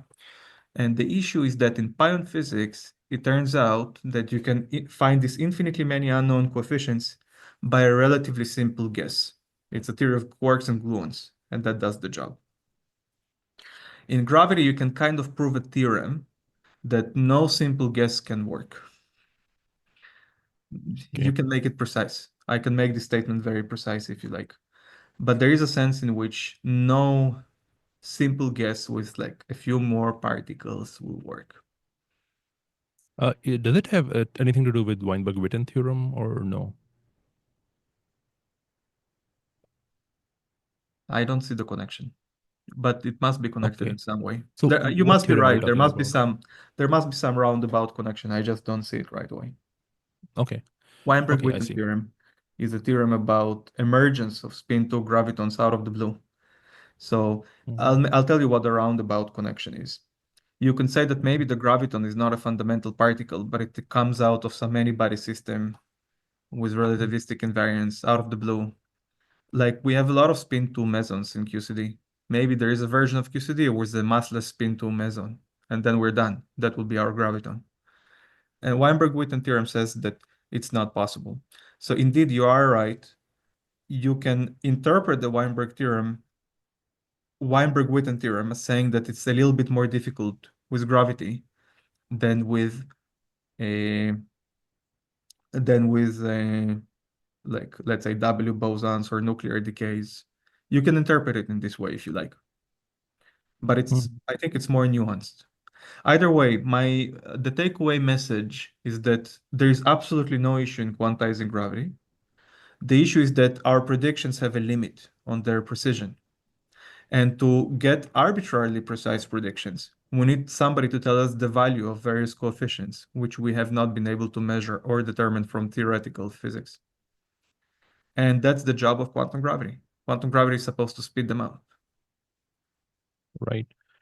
So And if someone asks you, loop quantum gravity yeah. certainly does not do that. They try to quantize the Einstein-Hilbert action of this as if this is God-given, but Mhm. I just don't understand the point. The whole point Okay. is to determine these other coefficients, and then it's like in any effective field theory. Right. Um, and if someone asks you that, can string theory predict those coefficients, what would you say? No, certainly not. String theory can predict those coefficients if space-time was infinitely large and 11 dimensional, oh, sorry, 10 dimensional and weakly coupled. So we have a version of string theory which is weakly coupled in 10 non-compact dimensions. And there it's very beautiful. You open a textbook, it gives you a list of all these coefficients. That's the Mhm. Virasoro-Shapiro amplitude. Right. Fantastic. Except that we don't live in that world. And to predict those coefficients in the world that we live, we need to find the compactification and we need to stabilize the moduli. And nobody has been able to do that. So certainly string theory has not predicted those coefficients. In fact, there are many experiments that are trying to find the value of those coefficients by some experiments in the solar system, in black hole merger, precision experiments. Many, many people are trying to measure them. That's the Mhm. outstanding problem of quantum gravity, to detect the coefficient of r mu nu squared, for instance. Right. I mean, one thing that I want to add here is that when you say that string theory has not been able to predict them, it's more like we are not able to do calculations in that regime where the curvatures are big and the coupling is big. But it's not about the theory; it's about our calculational We methods, don't right? know. We don't know.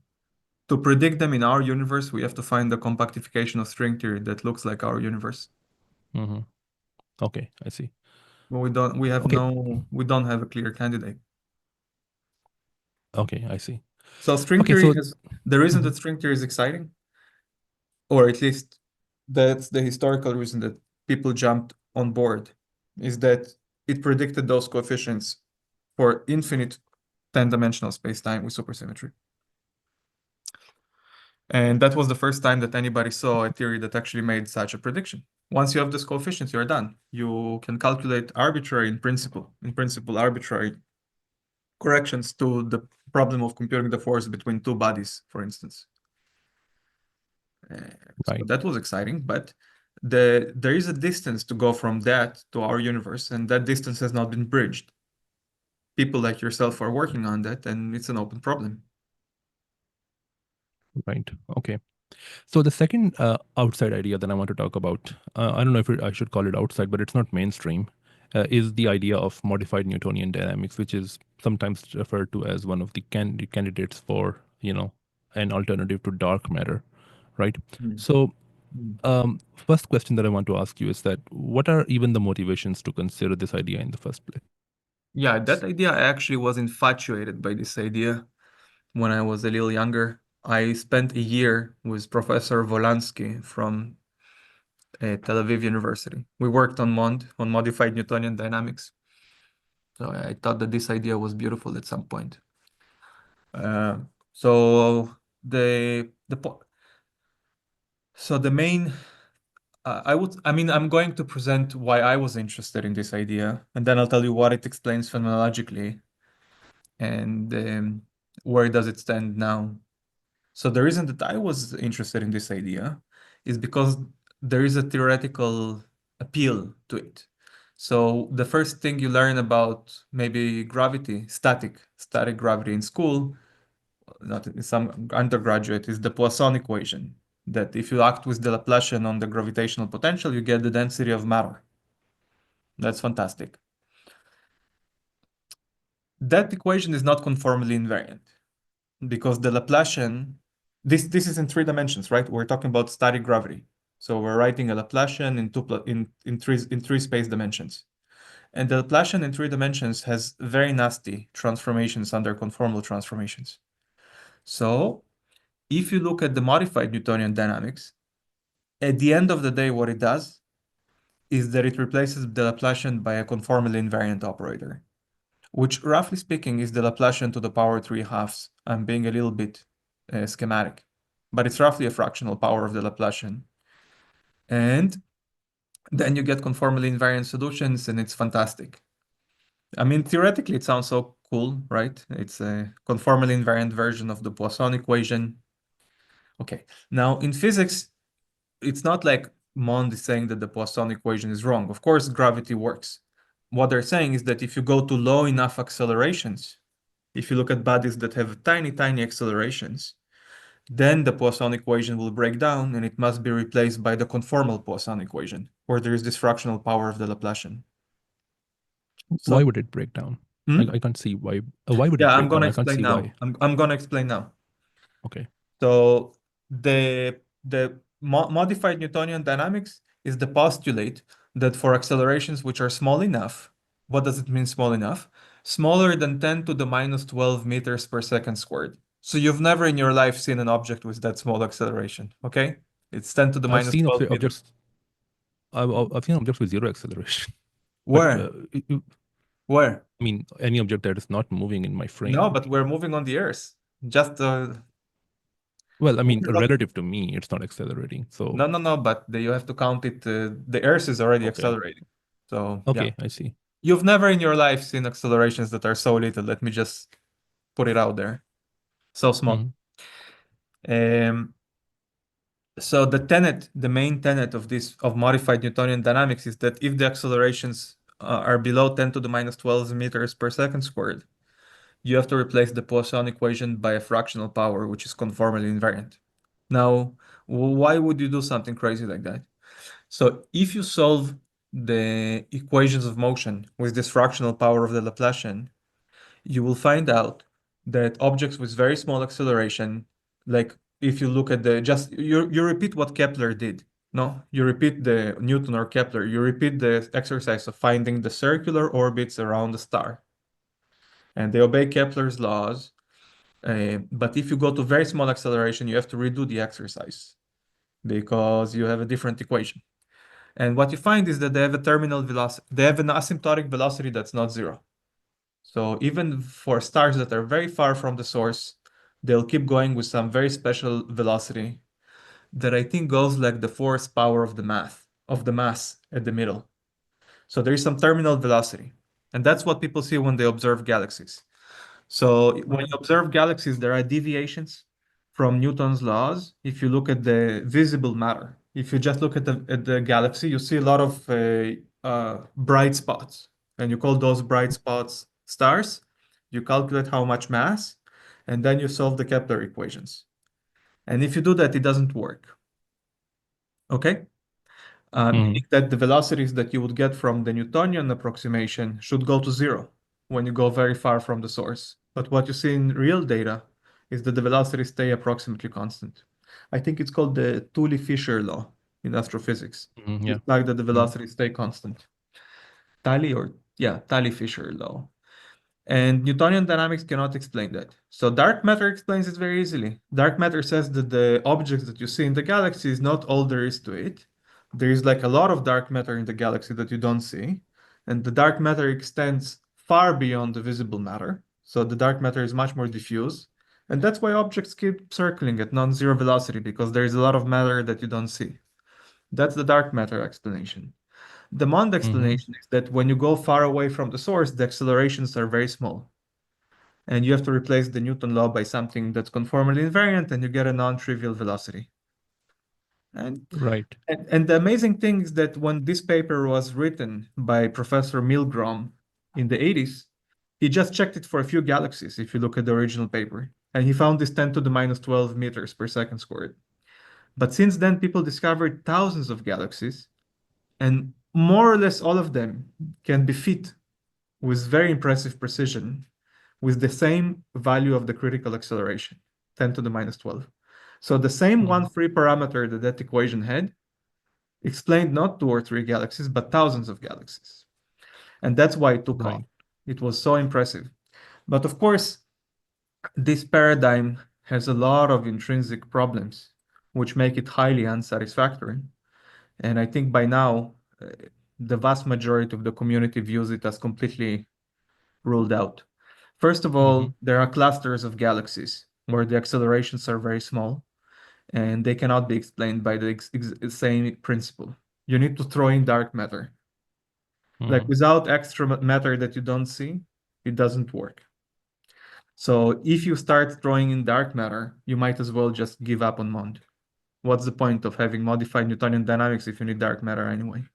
That's one issue. Another issue is that nobody was ever really able to go beyond the static equation. So of course there is the theory that's called Teves of Bekenstein and Milgrom maybe, which tried to make it relativistic invariant and not just about the Poisson equation, but about a full-fledged Einstein-like equation that has dynamics and time dependence and so on.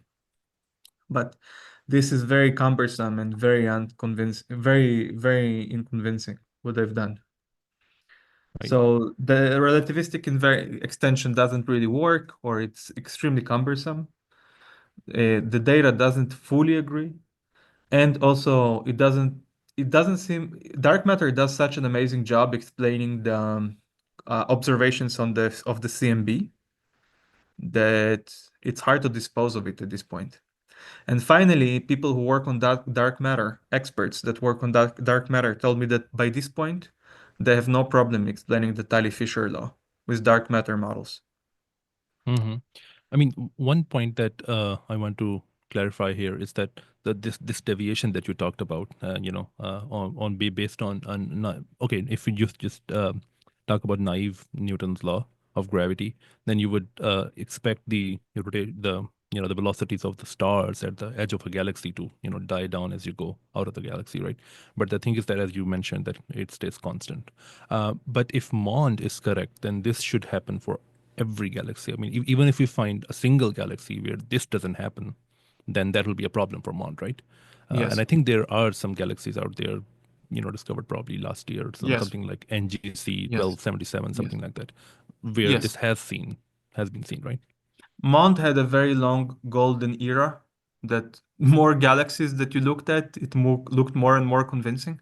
But now it doesn't look very convincing anymore. There are deviations. There are clusters of galaxies where you need to put dark matter by hand. A relativistic extension still doesn't exist, and dark matter is having unimaginable success with explaining the CMB, all these uh, Hmm. famous precision measurements of the CMB that MOND cannot even contend to say anything about. And one another question that I have is that so this parameter that you talked about, about this threshold acceleration 10 to the power minus 12 meters per second squared, do they have any explanation of the origin of this, you know, parameter? Where does this parameter come from in the microscopic Yes. theory? Yeah, so when I was working, that's exactly what I was trying to work on. Hmm. The idea was to try to explain the emergence of this parameter from the expansion of the universe. I tried to work on such an idea. Also, I like conformal symmetry, so I was excited about replacing the Hmm. Poisson equation by a conformally invariant version thereof. Yeah, so there are people that try to connect this special acceleration to the acceleration of the universe. That's number one. And number two, of course, there is a famous acceleration that appears in UNRU, in the UNRU formula for the Right. for internal states. So Mhm. people try to go along those lines. As far as I'm concerned, what I did made no sense, and also the other explanations made no sense. And also by now, Okay. as you say, there is some very convincing deviations from the predictions of MOND. So maybe we have Okay. to give, maybe that idea is going, unfortunately, down the drain of history. Sure. Okay, so another idea that I want to discuss, and I don't know if I should call this a less respectable idea than the other two. Probably not, but let's see. So the idea that I'm talking about is geometric unity, which is proposed by mathematician Eric Weinstein, who is, by the way, a very well-known, you know, uh, I don't know how to say this, a well-known critic of string theory. Mm. So this idea, where he talks about this additional bundle that exists in on space-time, and he claims that he can derive a lot of things from this additional bundle. So first of all, why did this idea got that much attention in the first place? What do you think? I mean, Oh, by that much attention, I mean attention on the internet, not in the high energy physics oh, field. I have no idea how things become viral. I think it's a very deep question, perhaps deeper than all the questions we discussed. Why some things Sure. catch up, why some things don't catch up, I have no idea. As far as the idea itself, I think it has a little piece, first of all, this idea is not something that can be discussed in detail because there are no details. It's just some kinematical space. There is no dynamics. There is nothing that can be discussed very concretely. But there is something in it which I like. There is some piece of it which I think is interesting. And the point is that if you look at the cast of characters in the standard model, there are gauge fields and there are matter fields. And to matter fields are for the most part fermions, except for the Higgs field.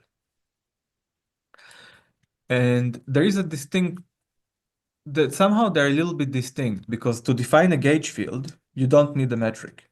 So we can define gauge fields in a space-time, even if the space-time is not Einsteinian. It's not Einsteinian. It doesn't have a metric. It's not a Riemannian space-time. But to define fermions in space-time, you do need a metric. The point is that how are fermions how are fermions or spinors defined? Spinors are a section of some bundle, and the bundle is the spin bundle. But spin bundles only exist when the structure group is an orthogonal group and it has a double cover, which is the spin group. So while the if you don't have a metric, then you don't have an orthogonal group. You have the general linear transformations, and that doesn't have spinor representations.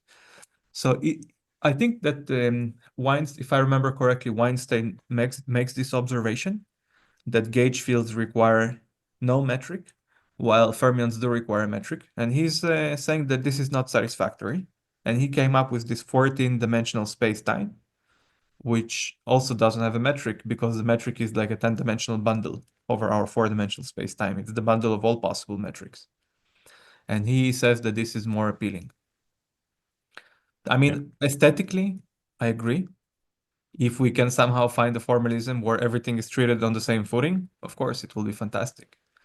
But, you know, writing some kind of, he doesn't even have a theory. It's just a cast of characters. In physics, we might say it's kinematics.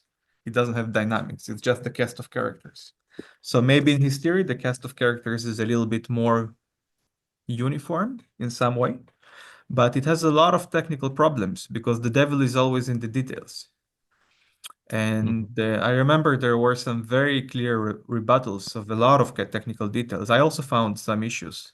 First of all, it predicts lots of particles that have not been observed. Secondly, he's appealing to the structure group U128, which acts on this 14-dimensional space. And that has a quantum anomaly. There is a problem with it. And then there is this Shiab operator that he needs for the consistency of the framework. And Yeah. there is a whole paper, I remember, that just clearly proved that it doesn't exist. So what I can say about this Weinstein's theory is that the idea is nice.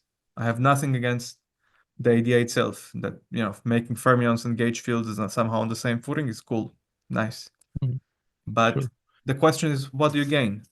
What do you explain? What are the new predictions? Where is the dynamics? He worked a lot on developing the cast of characters, but the cast of characters is less interesting. The physics is in the details, in the dynamics. You Right. can say one thing is that I'm going to describe fluids with a velocity vector. That's great. So fluids are described by a section of some interesting bundle where you put the velocity vector over every point in space. So you can say fluid dynamics is some interesting motion in a three-dimensional bundle over R3. Great. But the juice is in writing the Navier-Stokes equation. Mhm. And I mean, that thing, it's not concrete enough to discuss. It's just a cast of characters. And what do you do with this 14-dimensional space? It's non-compact. What are these extra dimensions? Can we probe them? It's not developed enough. Like, loop quantum gravity is a very well developed idea, and one can criticize it very concretely, like we discussed. And MOND, Right. of course, MOND the same. This is not yet sufficiently developed that it can be constructively criticized. It's just a picture. I mean, Weinstein has said at some places, which is, I mean, I don't find it convincing, but he has said in some podcasts or in some other conversations that he actually wrote down that this Schwab operator that you're talking about, but then he forgot. So, okay, if that works for him. So, um, right. I mean, he has also made this claim that Seiberg-Witten equations were actually stolen from him. So I don't know how to believe him on a lot of things. I don't know if you know this thing that he has said this thing. There is actually something amusing about the Seiberg-Witten equations, but it's a different story. The Seiberg-Witten curve was written slightly before the Seiberg-Witten paper, Yes. but without the physics that led to it, and without Mhm. the thing about Seiberg-Witten is very generalizable. It's a general thing, so I don't know. The getting into the who gets the credit for Seiberg-Witten, I don't think is very constructive, and certainly I don't know what Mhm. Weinstein's contribution to that was, if any. Sure. About his theory of geometric unity, as I said, I find the idea aesthetically appealing. Mhm. I cannot see something that it predicts, or I cannot see the details that it can be discussed in a sufficiently constructive and concrete fashion. Um, it opens more questions than it answers. It's very Okay. similar to these attempts that appeared like 10, 15 years ago with this A8 unification. People are obsessed Yeah. about Yeah. rearranging the particles of the standard model in some cool way. It started with ground unifications that people found that it can be embedded in SU5 and SO10. But that actually explains something. That's the whole point. Why did SU5 become so popular? Two reasons. One, it gives a dynamical explanation to a question, which is what happens to the gauge couplings at high energies. Because if we just run the renormalization group to shorter distances, we see that the gauge couplings unify. And SU5 gave an explanation for why that should be the case and what will be the physics when the gauge couplings unify. And Hmm. secondly, SU5, all these models had a prediction about proton decay. Yes. So they had some dynamical consequences that could be observed, that could be tested, and that's why it has to be concrete. It cannot be just at the level of oh, we can Yeah. combine the representations of the standard model into U128. Yes, we can. And what do we gain from this? hmm I mean, SQ5 was kind of like the most natural idea for a gut theory, right? That's why also people, found it very appealing. But I think it also uh, predicts the wrong Weinberg angle or the weak mixing angle, right? That's also a problem with it. But this has to do with dynamics. These kind of Okay. issues that maybe the gauge unification doesn't happen precisely, maybe the Weinberg angle is a little wrong, maybe the proton doesn't decay. Okay. All these issues come about not when you say I can combine the particles of the standard model into the 5 and 10 at the 5 bar and 10 representation of SU5. That is a cool observation, but that's just Yeah. kinematics. It doesn't buy you anything. All these things that you mentioned come when you actually try to write the laws of nature with SO5 invariants and you try to analyze their consequences. Right. Okay. Just saying that they combine into some bigger group is cool, but what does it buy you? Okay. Okay, so now I want to discuss a bit about science popularization on the internet. So, as you surely know, that there is a lot of misinformation about string theory and high energy physics in general on the internet. What I want to ask you is that how should the community, or not the whole community, but even at least some people from the community, should act to tackle this misinformation? I mean, for example, we have this example from Polchinski. Well, he didn't used to make videos, but he used to write a lot about rebuttals of bad faith criticisms of string theory. For example, he wrote this whole rebuttal on the book of Lee Smolin, The Trouble with Physics. But we don't have Polchinski anymore. So do you think that the community needs to act, because I think this misinformation is growing every day, and it has some very undesirable consequences. For example, I've seen a lot of students, I mean, who are much younger than me, who want to pursue, string theory and high energy physics in general, but they are afraid to say this because they think that their peers will make fun of them because their peers are just kind of brainwashed because of this propaganda. So how should the community, act to tackle this misinformation? Okay. So one thing that is true is that string theory is a very diffuse subject. Mhm. It covers pretty much every area of physics and some areas of mathematics. People call me a string theory, though I have not, as you probably know, I have not written a paper that has the word string theory in many, many years, maybe since my PhD. Mhm. Um, because, okay, so it's a very huge and diffuse subject. So the criticism, I believe, is directed towards the aspect of string theory which tries to explain like real life cosmology, real life particle physics, and the fact that string theory has not made contact with real life particle physics and real life cosmology, that there is still some distance that people that work on string compactifications try to bridge. So a lot of that criticism is in very bad faith. It's misleading, it's unfair, and it's dishonest. I've seen a lot of it online. Yeah, I mean, I'm Also, a sure lot you of have this. seen this. Hmm? I'm sure you have seen this recent interview with Suskind. I think that the way that interview was conducted was very bad faith. I mean, I Oh, would say. yeah, I yeah. I mean, mean, to find the yeah, proper word. it was just like it's like somebody erected the trap and Saskin fell into the trap. Yeah. Yeah. Um, yeah, a lot of the criticism is just out of bad faith. It's directed towards a small piece of string theory, and in many cases, it's motivated by personal vengeance of the people that are after that. If there is a sensible technical criticism, it would be good to know what it is. If the criticism is that the theory has not yet come to fruition and it has not yet explained particle physics, the electron mass, and the CMB, then yes, it is true. String theory has not achieved those goals. But while people were working on achieving those goals, they developed the whole theory of two-dimensional conformal field theories. They developed a lot of new insights into strongly coupled dynamics, into mathematics, even a little bit in condensed matter, into black hole physics. So a lot of good stuff came out of it. Some of it was tested in experiment. And Right. okay, it's been a productive endeavor, even though it has not yet succeeded in achieving its ultimate goal, which is making contact with actual particle physics and cosmology. So I think criticizing it, saying that it hasn't yet achieved its goal, yes, we know. So what? Yes, I mean, this is well known. Like, you know it, that's why you're working on string compactifications. Sure. If somebody already found a solution, then you wouldn't have to work on it. Well, I mean, the thing is that if they just said that it hasn't achieved its goal, I think that would not be a lie, at least.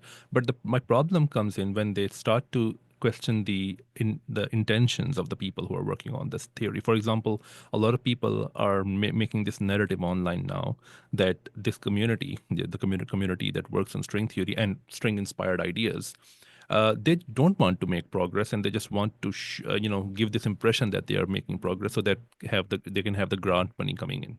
So I think that's a very bad faith criticism, that if you just Yeah, want to start the question. that's in very bad faith, and it's ridiculous.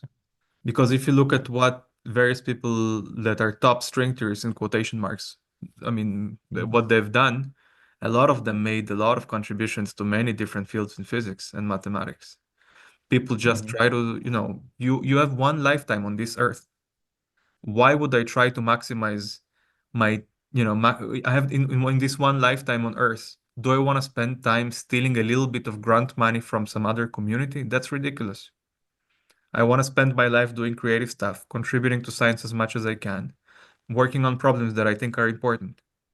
Whether or not I took a little bit of money from some loop quantum gravity allocated money, that's like in the list of things that I care about. This is not even the top 100. Mhm. It's just ridiculous to even say that that's what people are trying to do. I see. People, I mean, you before come to we, your yeah, office, and you're gonna spend the day plotting how you're gonna get a little bit of money that was supposed to go to something else. I mean, come on.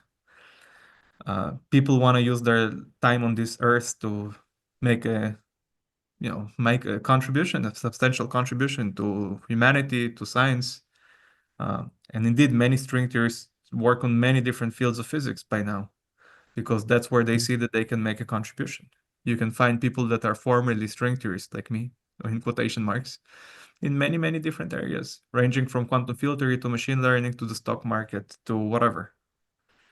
right. People just try to I do, mean, yeah.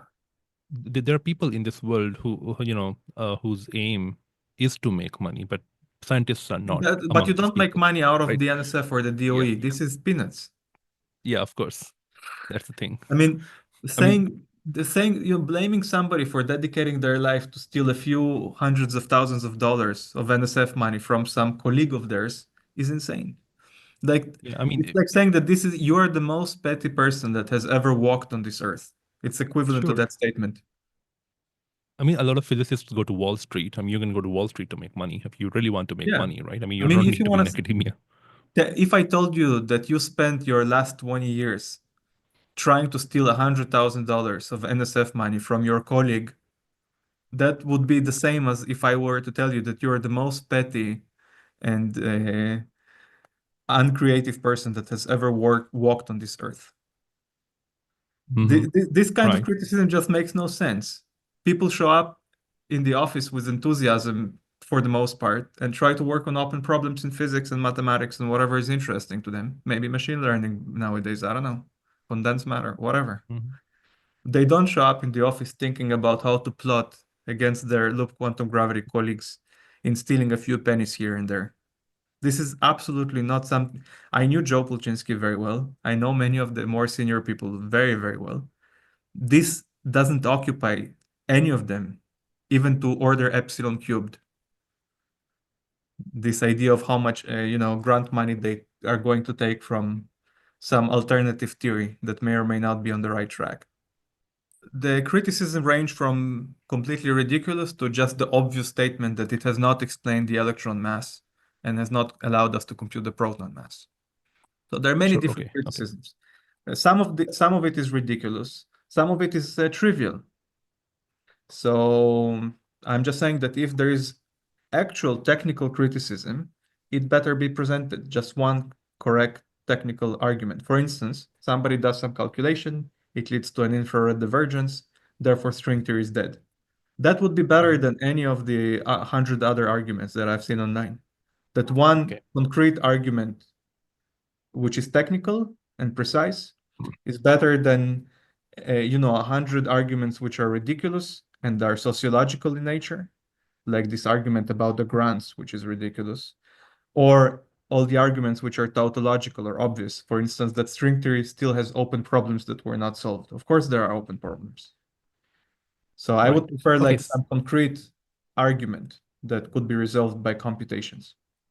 Actually, Right. sometimes papers like that appear on the archive. So somebody, string theory predicted that the expectation value of a D-brane in ADS-CFT will be something. Somebody went on and did a one instanton calculation. It took them a year, and they found a different answer. And then actually people jump on. I've seen that happening many times. This is actually a real thing, what I just said. So some Mhm. people went on, found a mistake, and fixed it, and then it worked. But there was a period Right. that there was some panic that maybe we're missing something. Yeah. I mean, even sometimes very classical papers from the 90s, they may have some mistakes. So, for example, my advisor worked on, um, you know, a model that had a non-supersymmetric heterotic theory on a background called ADS 3 cross S 3 cross S 3 cross S1. And they were using this paper from the early 90s by Waffa and Ginsparg. So they had calculated the one loop potential for, the background of R9 cross S1. But they also had a claim about the tachyonic directions of that particular potential. And it Mhm. turned out that they made a mistake, right? And my advisor and his advisor, I mean, he was writing with his advisor, used their conclusions, but later they realized that that paper has a mistake. So yeah, that can happen, as you were saying, that it can happen. Yeah, I That prefer that people, kind of criticism than to ad hominem social criticism, which is very demeaning, uh, to trivial claims about the fact that there are still open problems that we didn't solve. Yes, I prefer something concrete. If there is a concrete argument, I want to see it. I prefer that over 100 fake arguments. I mean, sure, now okay. about battling misinformation. Mhm. This is Yeah, very difficult. I just don't know. Misinformation is abundant. There is some stake in high energy physics. Yes, it's important that people will keep pursuing some original ideas and we learn more and more about the universe and this kind of stuff. But misinformation is much more dangerous in other fields of humanity. And I guess you would agree. Misinformation in about medical issues, about politics is even more pernicious and potentially dangerous in the long term. So I don't that's know. true. I I don't mean, know but if anybody has a good idea how to battle misinformation. well, the thing is that okay, it's true that misinformation when it comes to medical field and politics is a lot, but the thing is that there are outlets out there who debunk the misinformation. I don't think that there is a clear outlet for debunking string theory misinformation or high energy physics misinformation. I see what Some you're people saying. do it. I Yeah. see what you're saying. I don't believe it's true.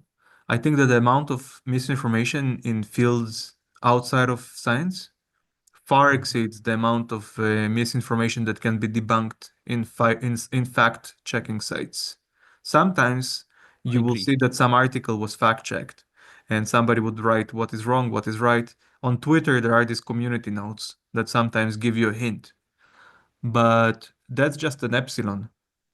The I amount of agree. misinformation that goes on unchecked is infinite, I and agree. there is nothing to do about it. As far as nobody has found a solution to that problem. Sure. I mean, even if you look at the algorithms, and data actually supports this. Now, recently I took a data analysis course, and this was one of the case studies that I came across. How to go viral on Twitter, and there is clear evidence that the algorithm, or I don't know. Sometimes people say that algorithm means people. So people prefer to have a sensational post, no matter Sure, if it is right or wrong, and that will sure. go much more viral than fact checking. But the thing is that I agree that you cannot debunk all of the misinformation. That's true. Yeah, I But mean, at if for instance, instead of we discussed a lot of very concrete science about many body systems, RG, whatnot, yeah. If Mhm. instead we discussed why science is headed in the wrong direction, and I would lay out some arguments for that for 2 hours, you will get much more clicks on the internet Oh yeah, oh yeah. because it's much But more inflammatory, it's much more exciting. There is blood. People want to see blood. People want to see some provocations and controversies. And our podcast is not going to do that. We discuss some sure. very conservative things. Yeah, So, I mean, there is a whole anti-science audience out there who want to see this kind of yeah, content. So of there are a lot course, of people that failed their undergraduate, and instead of thinking that it's their fault, they want to say that maybe science is headed in the wrong direction, and I just had the foresight to fail in that, failed direction. So sure. then, if somebody posts a video of why science is headed in the wrong direction, they will just click. It's just feeding the So if you trolls. like this video, give it a And I thumbs don't up think and we can consider do much about subscribing. it. I And just the think YouTube that the amount algorithm of thinks that you will misinformation also far like this exceeds video. the amount that we can fact check. I don't really know what to do about it. And I'm much more worried about misinformation in other fields, not in string theory. The Right. misinformation in string theory is a drop in the bucket. Misinformation in other fields is much more dangerous. That's true. But do you think that all of this misinformation about string theory can affect the funding situation of string theory? Yes, it does. It surely does. It surely does affect the funding of not just string theory.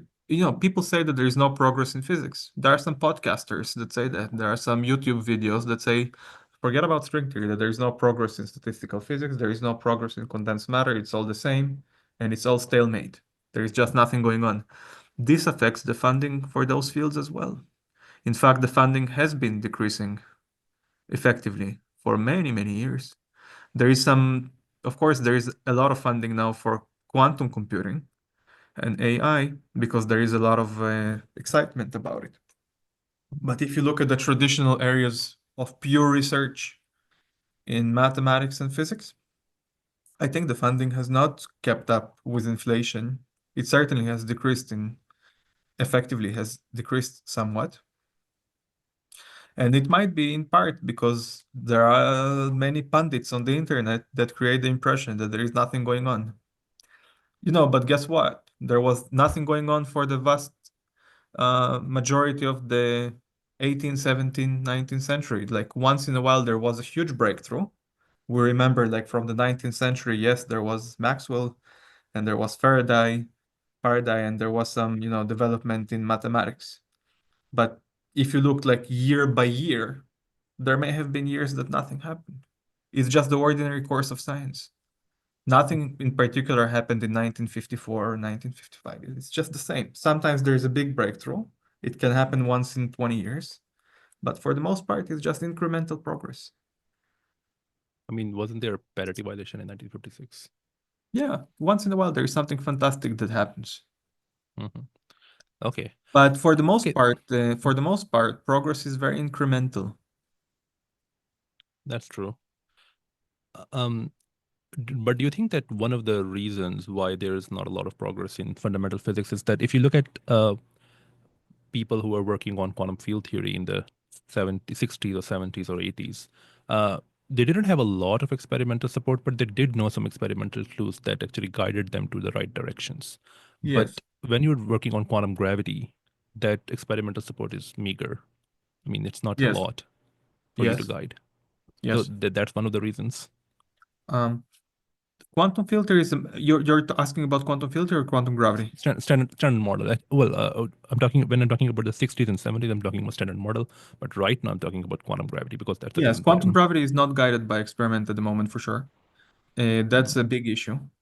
And an even bigger issue is that some of the work in that field recently is not really testable in any near future scenario. We're not gonna test the second Rayleigh entropy of a black hole. It's not even possible of an old black hole at extremely low temperatures. It's it's not something that you can even fantasize about. So it's not guided Mhm. by experiment. It's guided by mathematical consistency. It's guided by understanding the renormalization group. It's guided by some semi-concrete paradoxes that have to do with the Bekenstein-Hawking entropy and this kind of stuff. Right. And it's a very important conceptual issue that some people are working on. But it's not guided Sure. by experiment, and that, first of all, means that not too many people are working on it. If it was an experimentally active field, you could easily imagine that it would be as big as other fields in physics. But it's a very Yeah. small field. I Yeah, it's a very small field that's not guided by experiment, and people are trying to do their best with theoretical input, common sense, consistency conditions. Once in a while, some new ideas pop out. And of course, the field is less active than it would be if it was guided by experiment.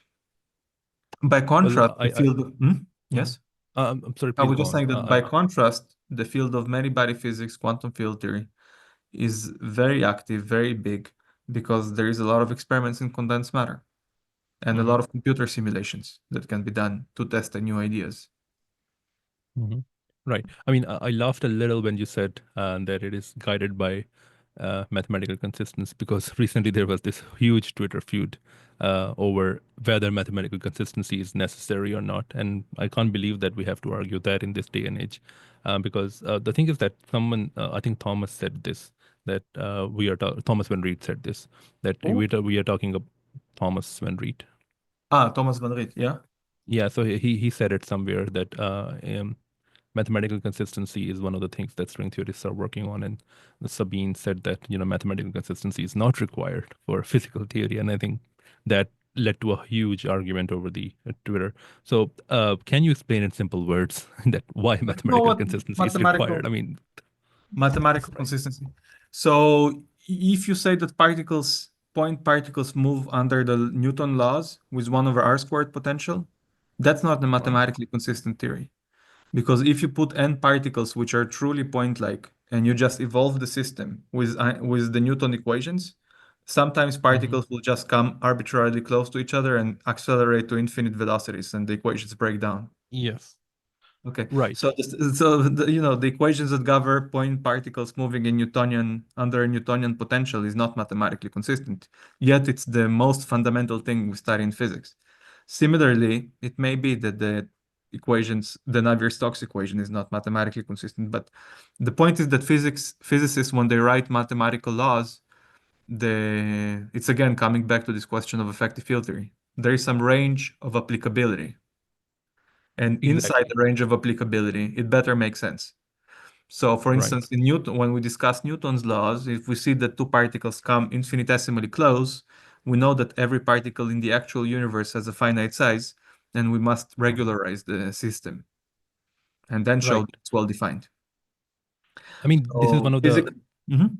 this is one of the things that a lot of people were doing. So I think when we say mathematical consistency, we of course don't mean the range of applicability because that's a different thing. For example, GR also predicts these singularities, but Yeah. we would not say that GR is a mathematically inconsistent theory. But Yeah. what we mean by So, mathematical inconsistency is mhm. that if you if you have a quantity and if you have more than one ways to calculate that quantity, both of those ways or all of those ways better give the same answer.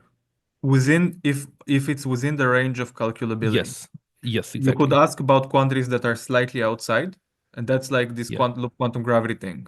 Then it becomes ambiguous. You can Right. get whatever you want. You can Yes. put whatever coefficients you want, and you can get whatever you want. So as long Right. as you're calculating quantities which are clearly within the regime of calculability, I agree that every two different ways that are correct Hmm. must give the same answer. Yeah. I mean, for example, when string theory say that our field is guided by mathematical consistency, what do they exactly mean? Well, This is what do what they they mean, mean is, right? for instance, you take a question that can be answered in multiple ways, all of which Exactly. all of which are like within the range of calculability, and they all give the Hmm. same answer. That's how we test Exactly. dualities in string theory. That's how we test the ADS CFT. That's how we make cross checks. When my student, Hmm. for instance, presents me with a calculation, I might find a new way to calculate the same thing, and I might find a way to check the calculation. That's what Sure. we mean. But also in string theory, it's not a mathematically consistent, complete theory. It's not something that mathematicians understand because it predicts only Right. a small set of questions in some range of applicability. and you cannot Hmm. discuss other questions at the moment.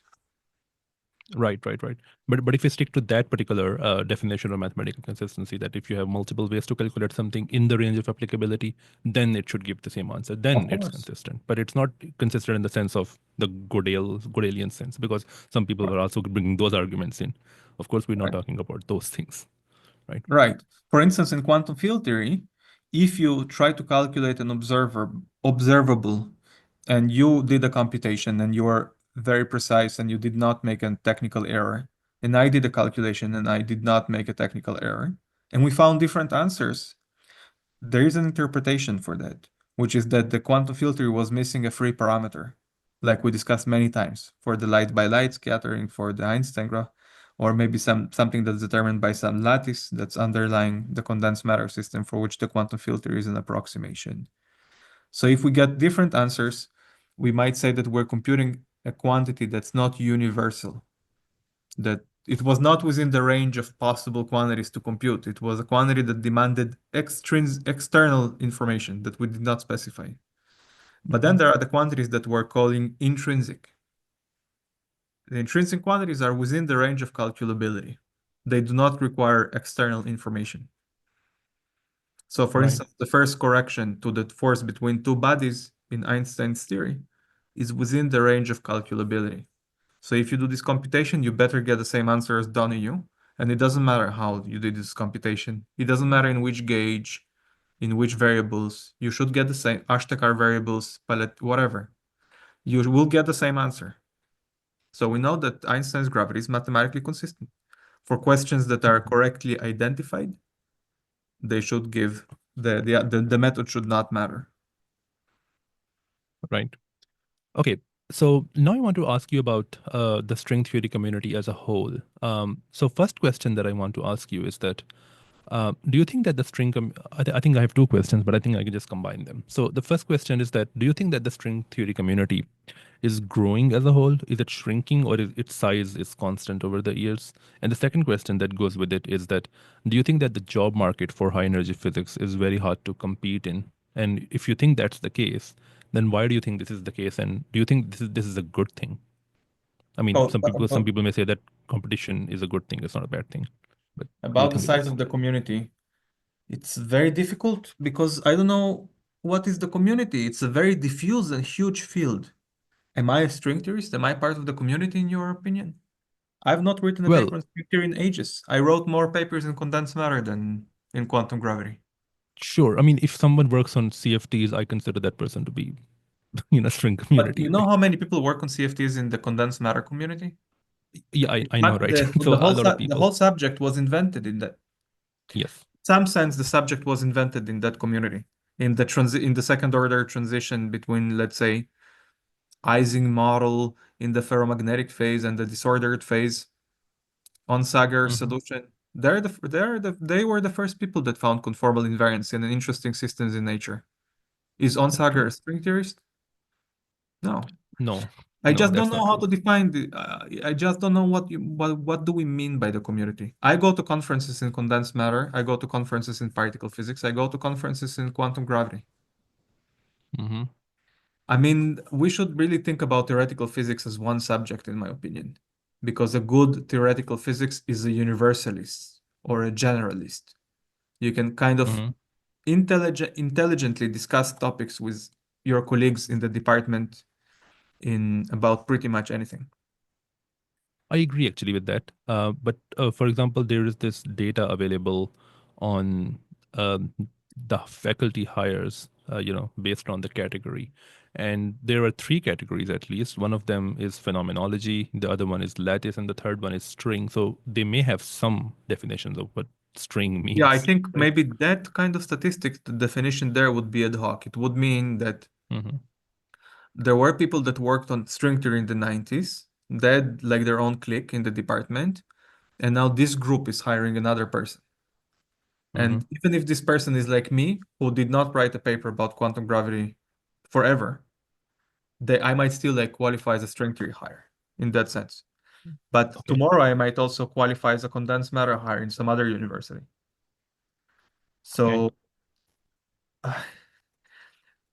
it's just very hard to measure who is part of the community and who is not. If you go to, for instance, to the list of speakers in Strings 2024, you will Yeah. find people like Mason Barkeshli, who nobody ever convicted or blamed as a string theorist. He's a excellent condensed matter theorist, never worked on quantum gravity, but he has many interesting things to say to me and to many other people like in the field. And actually, I'm writing a paper with him about something. Okay. Great. So I just think that the community should be viewed as like one community of theoretical physics, and people are like more generalists. They can talk to each other, they can benefit from each other. It's much more productive than labeling people in this funny way. Hmm. Sure, sure, sure. As to the job opportunities, Hmm. the best people that I see get jobs. Is it a Okay. small fraction of the incoming students? Very small fraction. How small is the fraction? I can estimate. If you want, I can try to estimate. But I think it's Sure. between three, it's probably 5%. Okay. It's just a rough estimate. Uh, Well, when you say they get jobs, do you mean that in academia, they in get academia, in academia? Yeah. But permanent jobs. oh, permanent jobs. You're not talking about postdocs. No, for postdocs, it's probably 40%, 30%, Oh, it's 25%, that's and optimistic actually. Very and optimistic. then maybe 3 to 5% get permanent jobs. It's just an estimate. I didn't even check. I just feel that this is the answer because, Hmm. like for instance, in Stony Brook, and we have every we have like 20 students in theoretical physics coming in every year. Typically, one or two will get jobs, permanent jobs. Not all of And them by try 20 to get, students, you mean 20 grad students, right? yeah, not all of them are trying to get jobs in academia. Many of them just go to industry. But Sure. one or two of them every year typically are good enough are very good and they can get an academic job. But here the students are better than average. So maybe here it's 10%. Maybe in a typical place it would be 3%. I assume the answer is somewhere there, but I haven't checked. I haven't checked. Okay, I see. And another But thing I can tell you from personal experience is that every time in my now 15 years in the field, every time I've seen a person that clearly was outstanding, like you just speak to the person for an hour, you listen to a lecture, and clearly the person did something substantial, and clearly he knows what he's talking or she knows what she's talking about.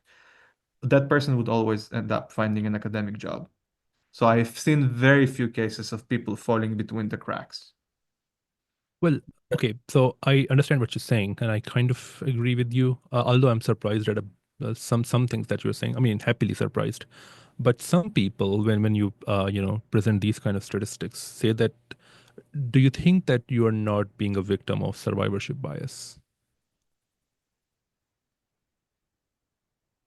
Most of the people that graduate are not looking for an academic job. They go happily and do something fantastic in industry. But don't you think that that happens when they don't get an academic job, then they do it? Some Or do you people think that quit there is some people leave after the PhD. Some people leave after one postdoc. Some people leave even after you get a faculty position. I know of people that did all the oh, three possibilities. that's true. I mean, for example, Shamit Kachru was an example. He left the field after I being can tell you well 15 done. more examples if you want right now of people that did as well as Shamit and quit academia after they had a permanent job. I can give you Okay, 10 more, interesting. 15 more names off the top of my head right away. Right. People Okay. quit at different stages. Uh, what I can say is that when I have seen students that are outstanding, students that clearly know what they're trying to do and they have achieved something and they're very good, I have rarely seen that such students fall between the cracks. They very often get academic jobs. And in some very rare cases, they fell between the cracks, but it's very rare. I can give you But some you, examples.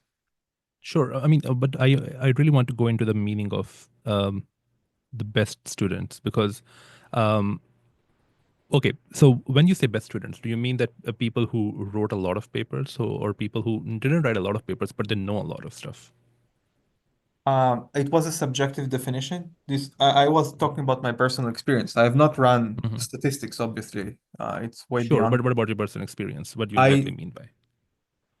You come tomorrow to give a seminar. You'll Mhm. tell us something fantastic that you've done, something very interesting, some new idea, some new computation, some new conclusion. And it's always Mhm. incremental. I'm not talking about a discovery of the order of magnitude of de Broglie that in his Okay, of PhD course. invented the wave nature of the electron Sure. or the wave nature or whatever. I'm talking about a person that did some incremental work, but which is correct, non-trivial, and is captivating. I've seen students like that many, many times, and very few of them fell between the cracks. And that's what I meant by the best students that I have seen.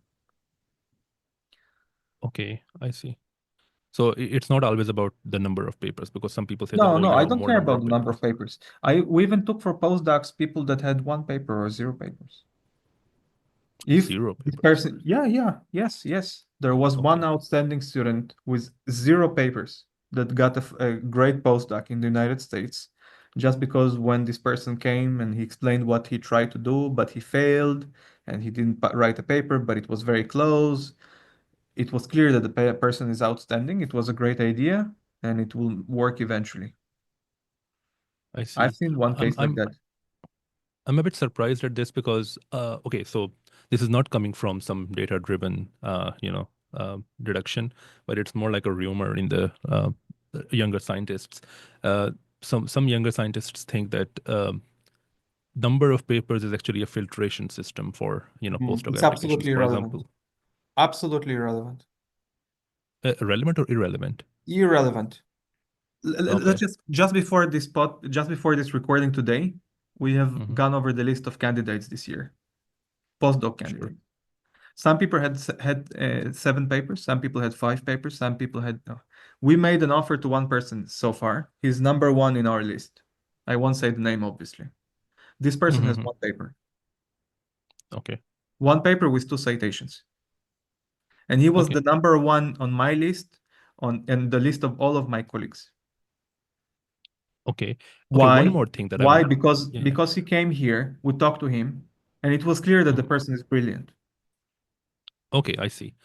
So okay. So number of papers are is irrelevant as you were saying. Completely What irrelevant. what about what about the number of years that a person took to do his or her PhD? Is that relevant? Well,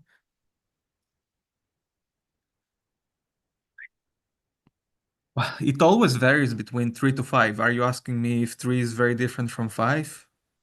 I mean, Not for example, sure. if there's a person who took 6 years, then what? Not sure it matters. Like if a person had to stay an extra year because of COVID or because of some personal issue or because some project was stuck, I I Hmm. I don't see why Okay. it would matter. At the end, if the person was able to produce some new idea, something interesting, something I can latch on, something that I can see is non-trivial, that's what's Okay. important Yeah, for me. I'm interested in these things because these are kind of rumors in the young scientists. So I think that's why I'm interested in These these rumors things. are absolutely false. Okay. I don't In my know, opinion, how they originate. uh, in fact, if you have a PhD student that wrote 9 papers, that looks a little alarming. I would say it has the opposite effect from what you're saying.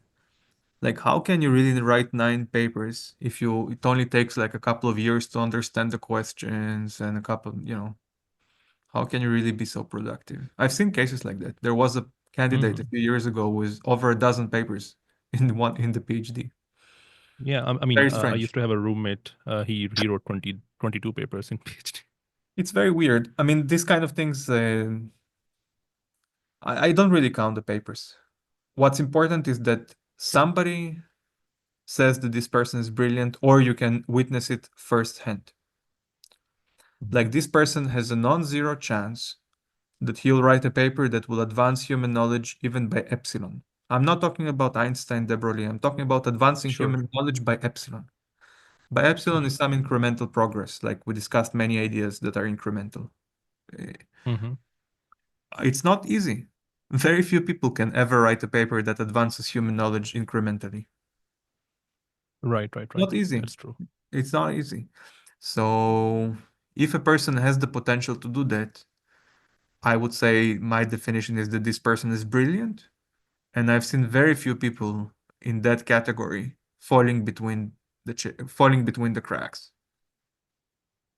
Okay, I mean, it's good that we talked about these things because I think a lot of people are a bit uncertain about these things. Okay, so I have two more questions and then I have some people's questions. So I when I will tell you announce one this, sociological problem sure, that is actually very serious, though, on this topic. sure. There is one sociological problem that I've never found a solution to, and I think it's very serious. So, obviously, there are hundreds of candidates. I cannot meet all of them. I cannot attend all their seminars, and I cannot judge on a first-hand, tete-a-tete basis whether they're good or not. So, I have Hmm. to rely on the recommendations of my colleagues Hmm. for the vast majority of cases. I can attend 50 seminars a year. I cannot attend 150 seminars a year. Okay? Okay. Okay. So now you have to rely on the recommendations of your colleagues and you have to know the colleagues. So when a colleague that I know very well writes that this person is outstanding, I might believe because I know this person. I know the colleague. I know that he Hmm. has a good taste and I know that he had many good students in the past or many good people that he met in the past and he can gauge. The Hmm. problem arises when you have an applicant from a country which I don't normally visit. Hmm. I don't have many colleagues in that country. And there would be a recommendation letter saying that this is the best person that we have seen in the last 20 years. That happens every year. I get a recommendation letter from a place that I've never been. I don't know these people. I don't know the candidate, and I've not read any of the papers. Hmm. And the letter would say, this is the best person in this university in the last 20 years. What do you do? You can read the Yeah, paper. I mean, yes. You can read the papers and you can try to gauge if the papers are interesting or not. Those papers might Sure. have three authors. You might try to understand who did what. That's a Right. lot of time. If I had to read three papers and try to understand who did what in every paper, that would take for every candidate maybe a day. And I have 20 Yes. candidates like that every year. It's not realistic to make a fair judgment. So I agree. this is Mhm. the biggest problem, that you get candidates from places that you don't know with recommendation letters from people you don't know, and the recommendation letters are outstanding. What do you do? Yeah, I think you should take that with a grain of salt, to be honest, because I'll tell you why I'm saying this. I'm saying this because, so I come from Indian subcontinent, right? I'm not from India. I'm from Pakistan, and that country is not that great at physics, right? So when I was applying for some master's programs in Oxford and Cambridge, um, one of the recommendations that a faculty member wrote for me, he told me later that he wrote similar things, and I was skeptical that he shouldn't have written those things because I think people are a bit skeptical when they read these kind of things. So that's why I was a bit laughing a bit when you were saying this, because I think I had personal experience like that. So I think that you should take that with a grain of salt. But it can be true. I mean, you never know. But yeah, you should take that with with a grain of salt, because the thing is that if there's a person in a country that you don't know about, if there's a person who is brilliant in the last 20 years, uh, in order to judge the quality of this person, you would need to know that what is the quality of other students in that university in the last 20 years, right? So it's easy to be the best in a bunch of people who were not that great. So yeah, that's why I'm saying that you should not you should That's should take exactly that what with a I'm grain of saying. salt. I don't know the place. I don't know these people. I don't know who they've seen before. I don't know their former students. So when they tell me that that's the best person in 20 years, I don't have any comparison point. There is no benchmark to test this hypothesis. Sure. So this is very difficult. We might be missing a lot of great people because Hmm. because there are so many places that we don't know much about. That's And true. that's a real issue. The number of papers, in my opinion, is completely irrelevant. Okay, great. Okay, so now I have two more questions, and then I have some people's questions. So when I announce this podcast, I ask people if they have some questions for you, and they give me Okay. some questions. But before those questions, I have two general questions that I tend to ask every academic who comes to the podcast. So one question is that what factors do you take into account before taking a PhD student? Oh, that's a very good question. It's also, so I've come to understand that when I take a student, I'm sacrificing some of my time, but that's not Mhm. very much. Because I'm on the other hand, for the student, these 5 years or 4 years or even 6 years, these are the best years of this person's life. It's just a fact of nature. Between the age of 25 or to 30 or so, these are some of your best years. Most productive, you'll have the most energy.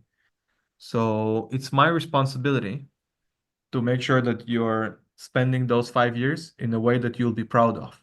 Like when you would be 70, you won't be saying, "Oh, I spent my best years working on this nonsense problem with this nonsense mentor, and I spent my best years doing nothing productive whatsoever."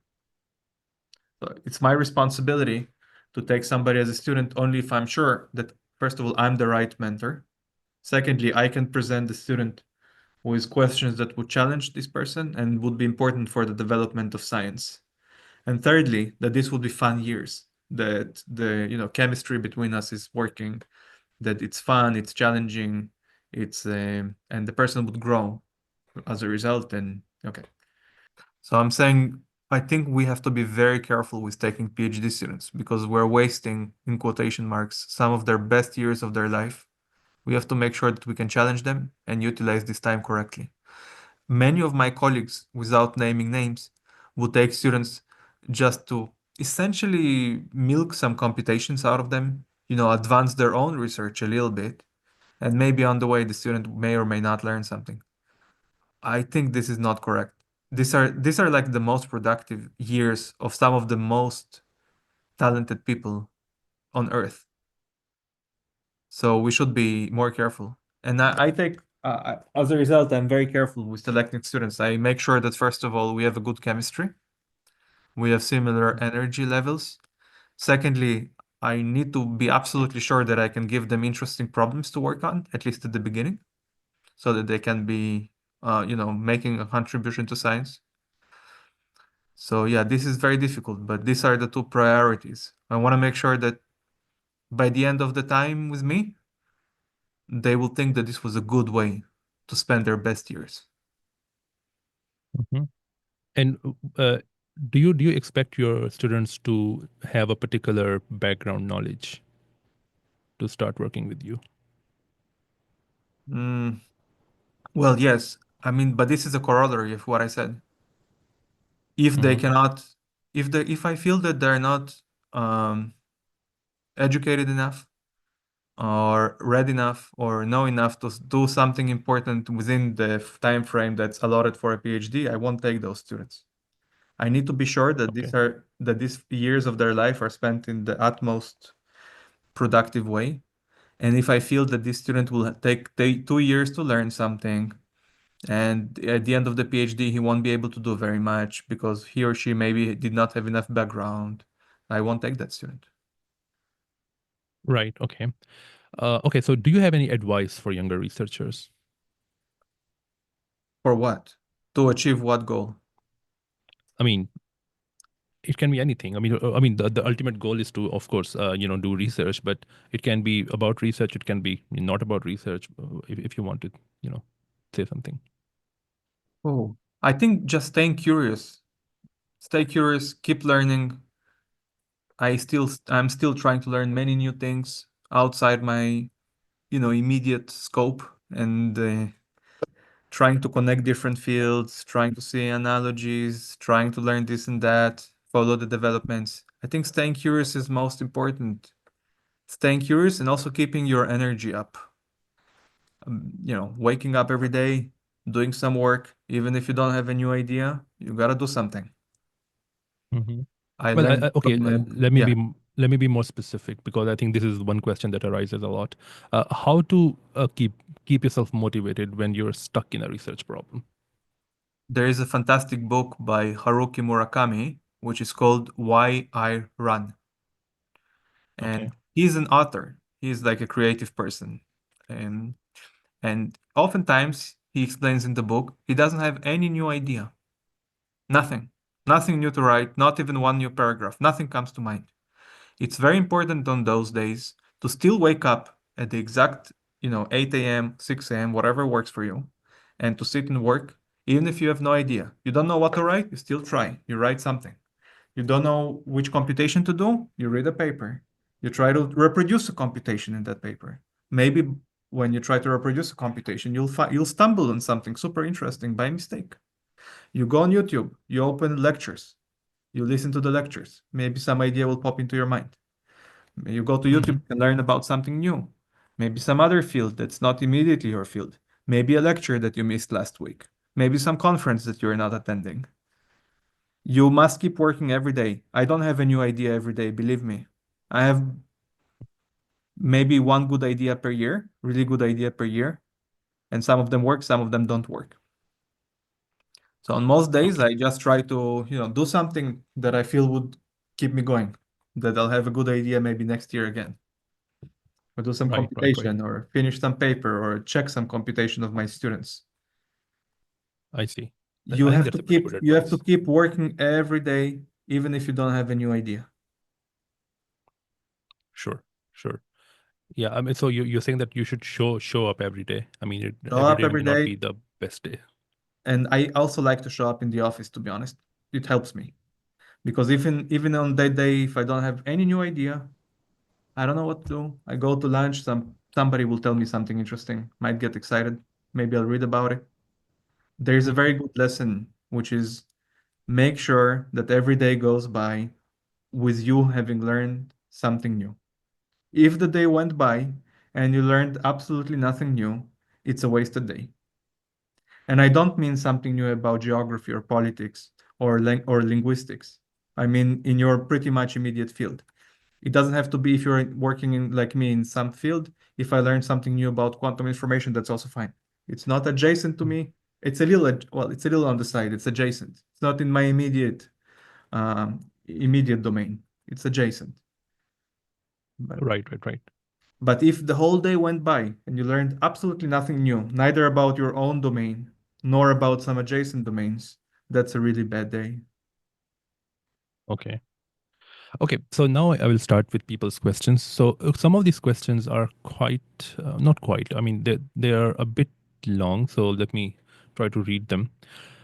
Okay, so some of these questions are about your comments. I don't know if you have made those comments, but let's see. So the first question is that he commented on UV complete local field theory of persistent symmetry breaking in 2 plus 1 dimensions, saying that it is shocking if true. What are the reasons that it is possible that we have so spontaneous symmetry breaking on arbitrarily high scales, and how can one trust functional RG methods?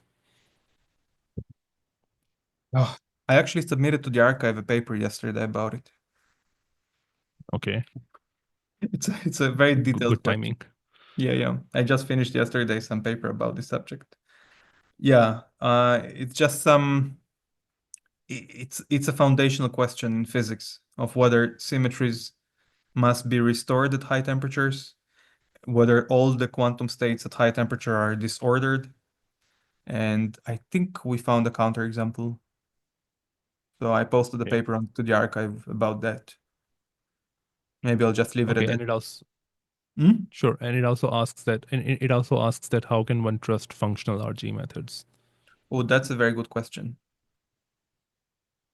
Okay, do The you want to go deep into it? functional RG is yet a whole different discussion. I'm happy to talk about it. It sometimes works like magic and it's fantastic, and sometimes it gives the wrong answers.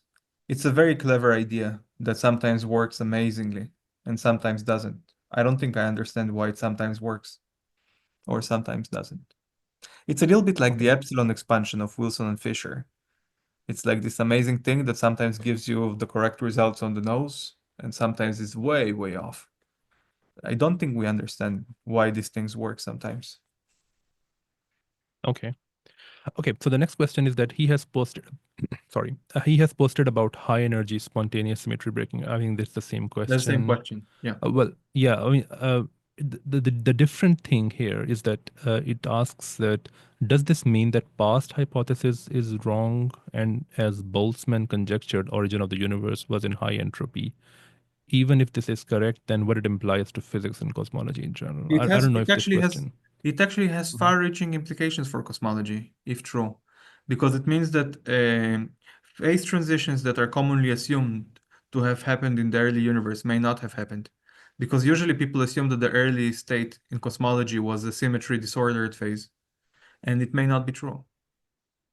I see. So there are actually many papers pursuing this idea that maybe I can recommend a paper from 2019 by Patrick Mead, who is my colleague and his collaborators, about the consequences of no phase transitions in the early universe. This has very interesting implications. In the paper that I just posted is to actually try to write down models that achieve this funny property that they have no symmetry disordered phases at high temperature. So I think we may have written the first complete example, but we'll see what our colleagues say. Maybe somebody will find a mistake. Sure. Okay. So this question actually, relates to what we were discussing before. So the question is that I'm a master's student in mathematics and physics in Greece and interested in Calabi-Yau manifolds.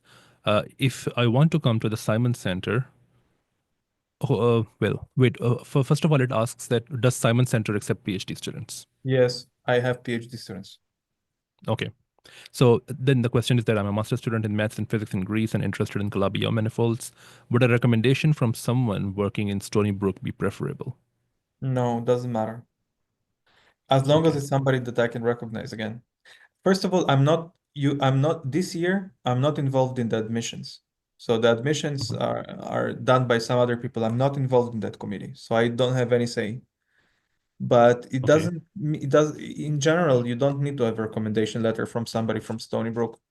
Any person that works at some recognized university in America or overseas is going to be as good as anything. Okay. So the last question from the people, it's not about physics actually. So I don't know why they asked this question, but it's a fun question. So the question is that, in your opinion, what are the top three street food places in New York? Street food places in New York. Yeah, top three. Oh, you caught me off guard. You caught me off guard because I don't know exactly what street food means. What we meant by Okay, street food in the Middle East, like what I meant by street food in Israel, or generally in the Middle East, sure.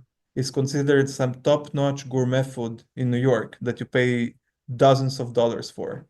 Yes, that's What true. cost me like $3 in Israel, which is some, crappy street food. Here people go to a restaurant in suits to eat the same thing and they pay $30. So I don't know what street food is.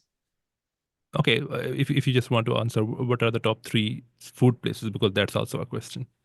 Forget about street food, just food I don't places. know. I don't know. In New York City is like a center of gourmet food. There are oh my God, there are dozens of restaurants which are very affordable, which are incredibly good. There are dozens and dozens.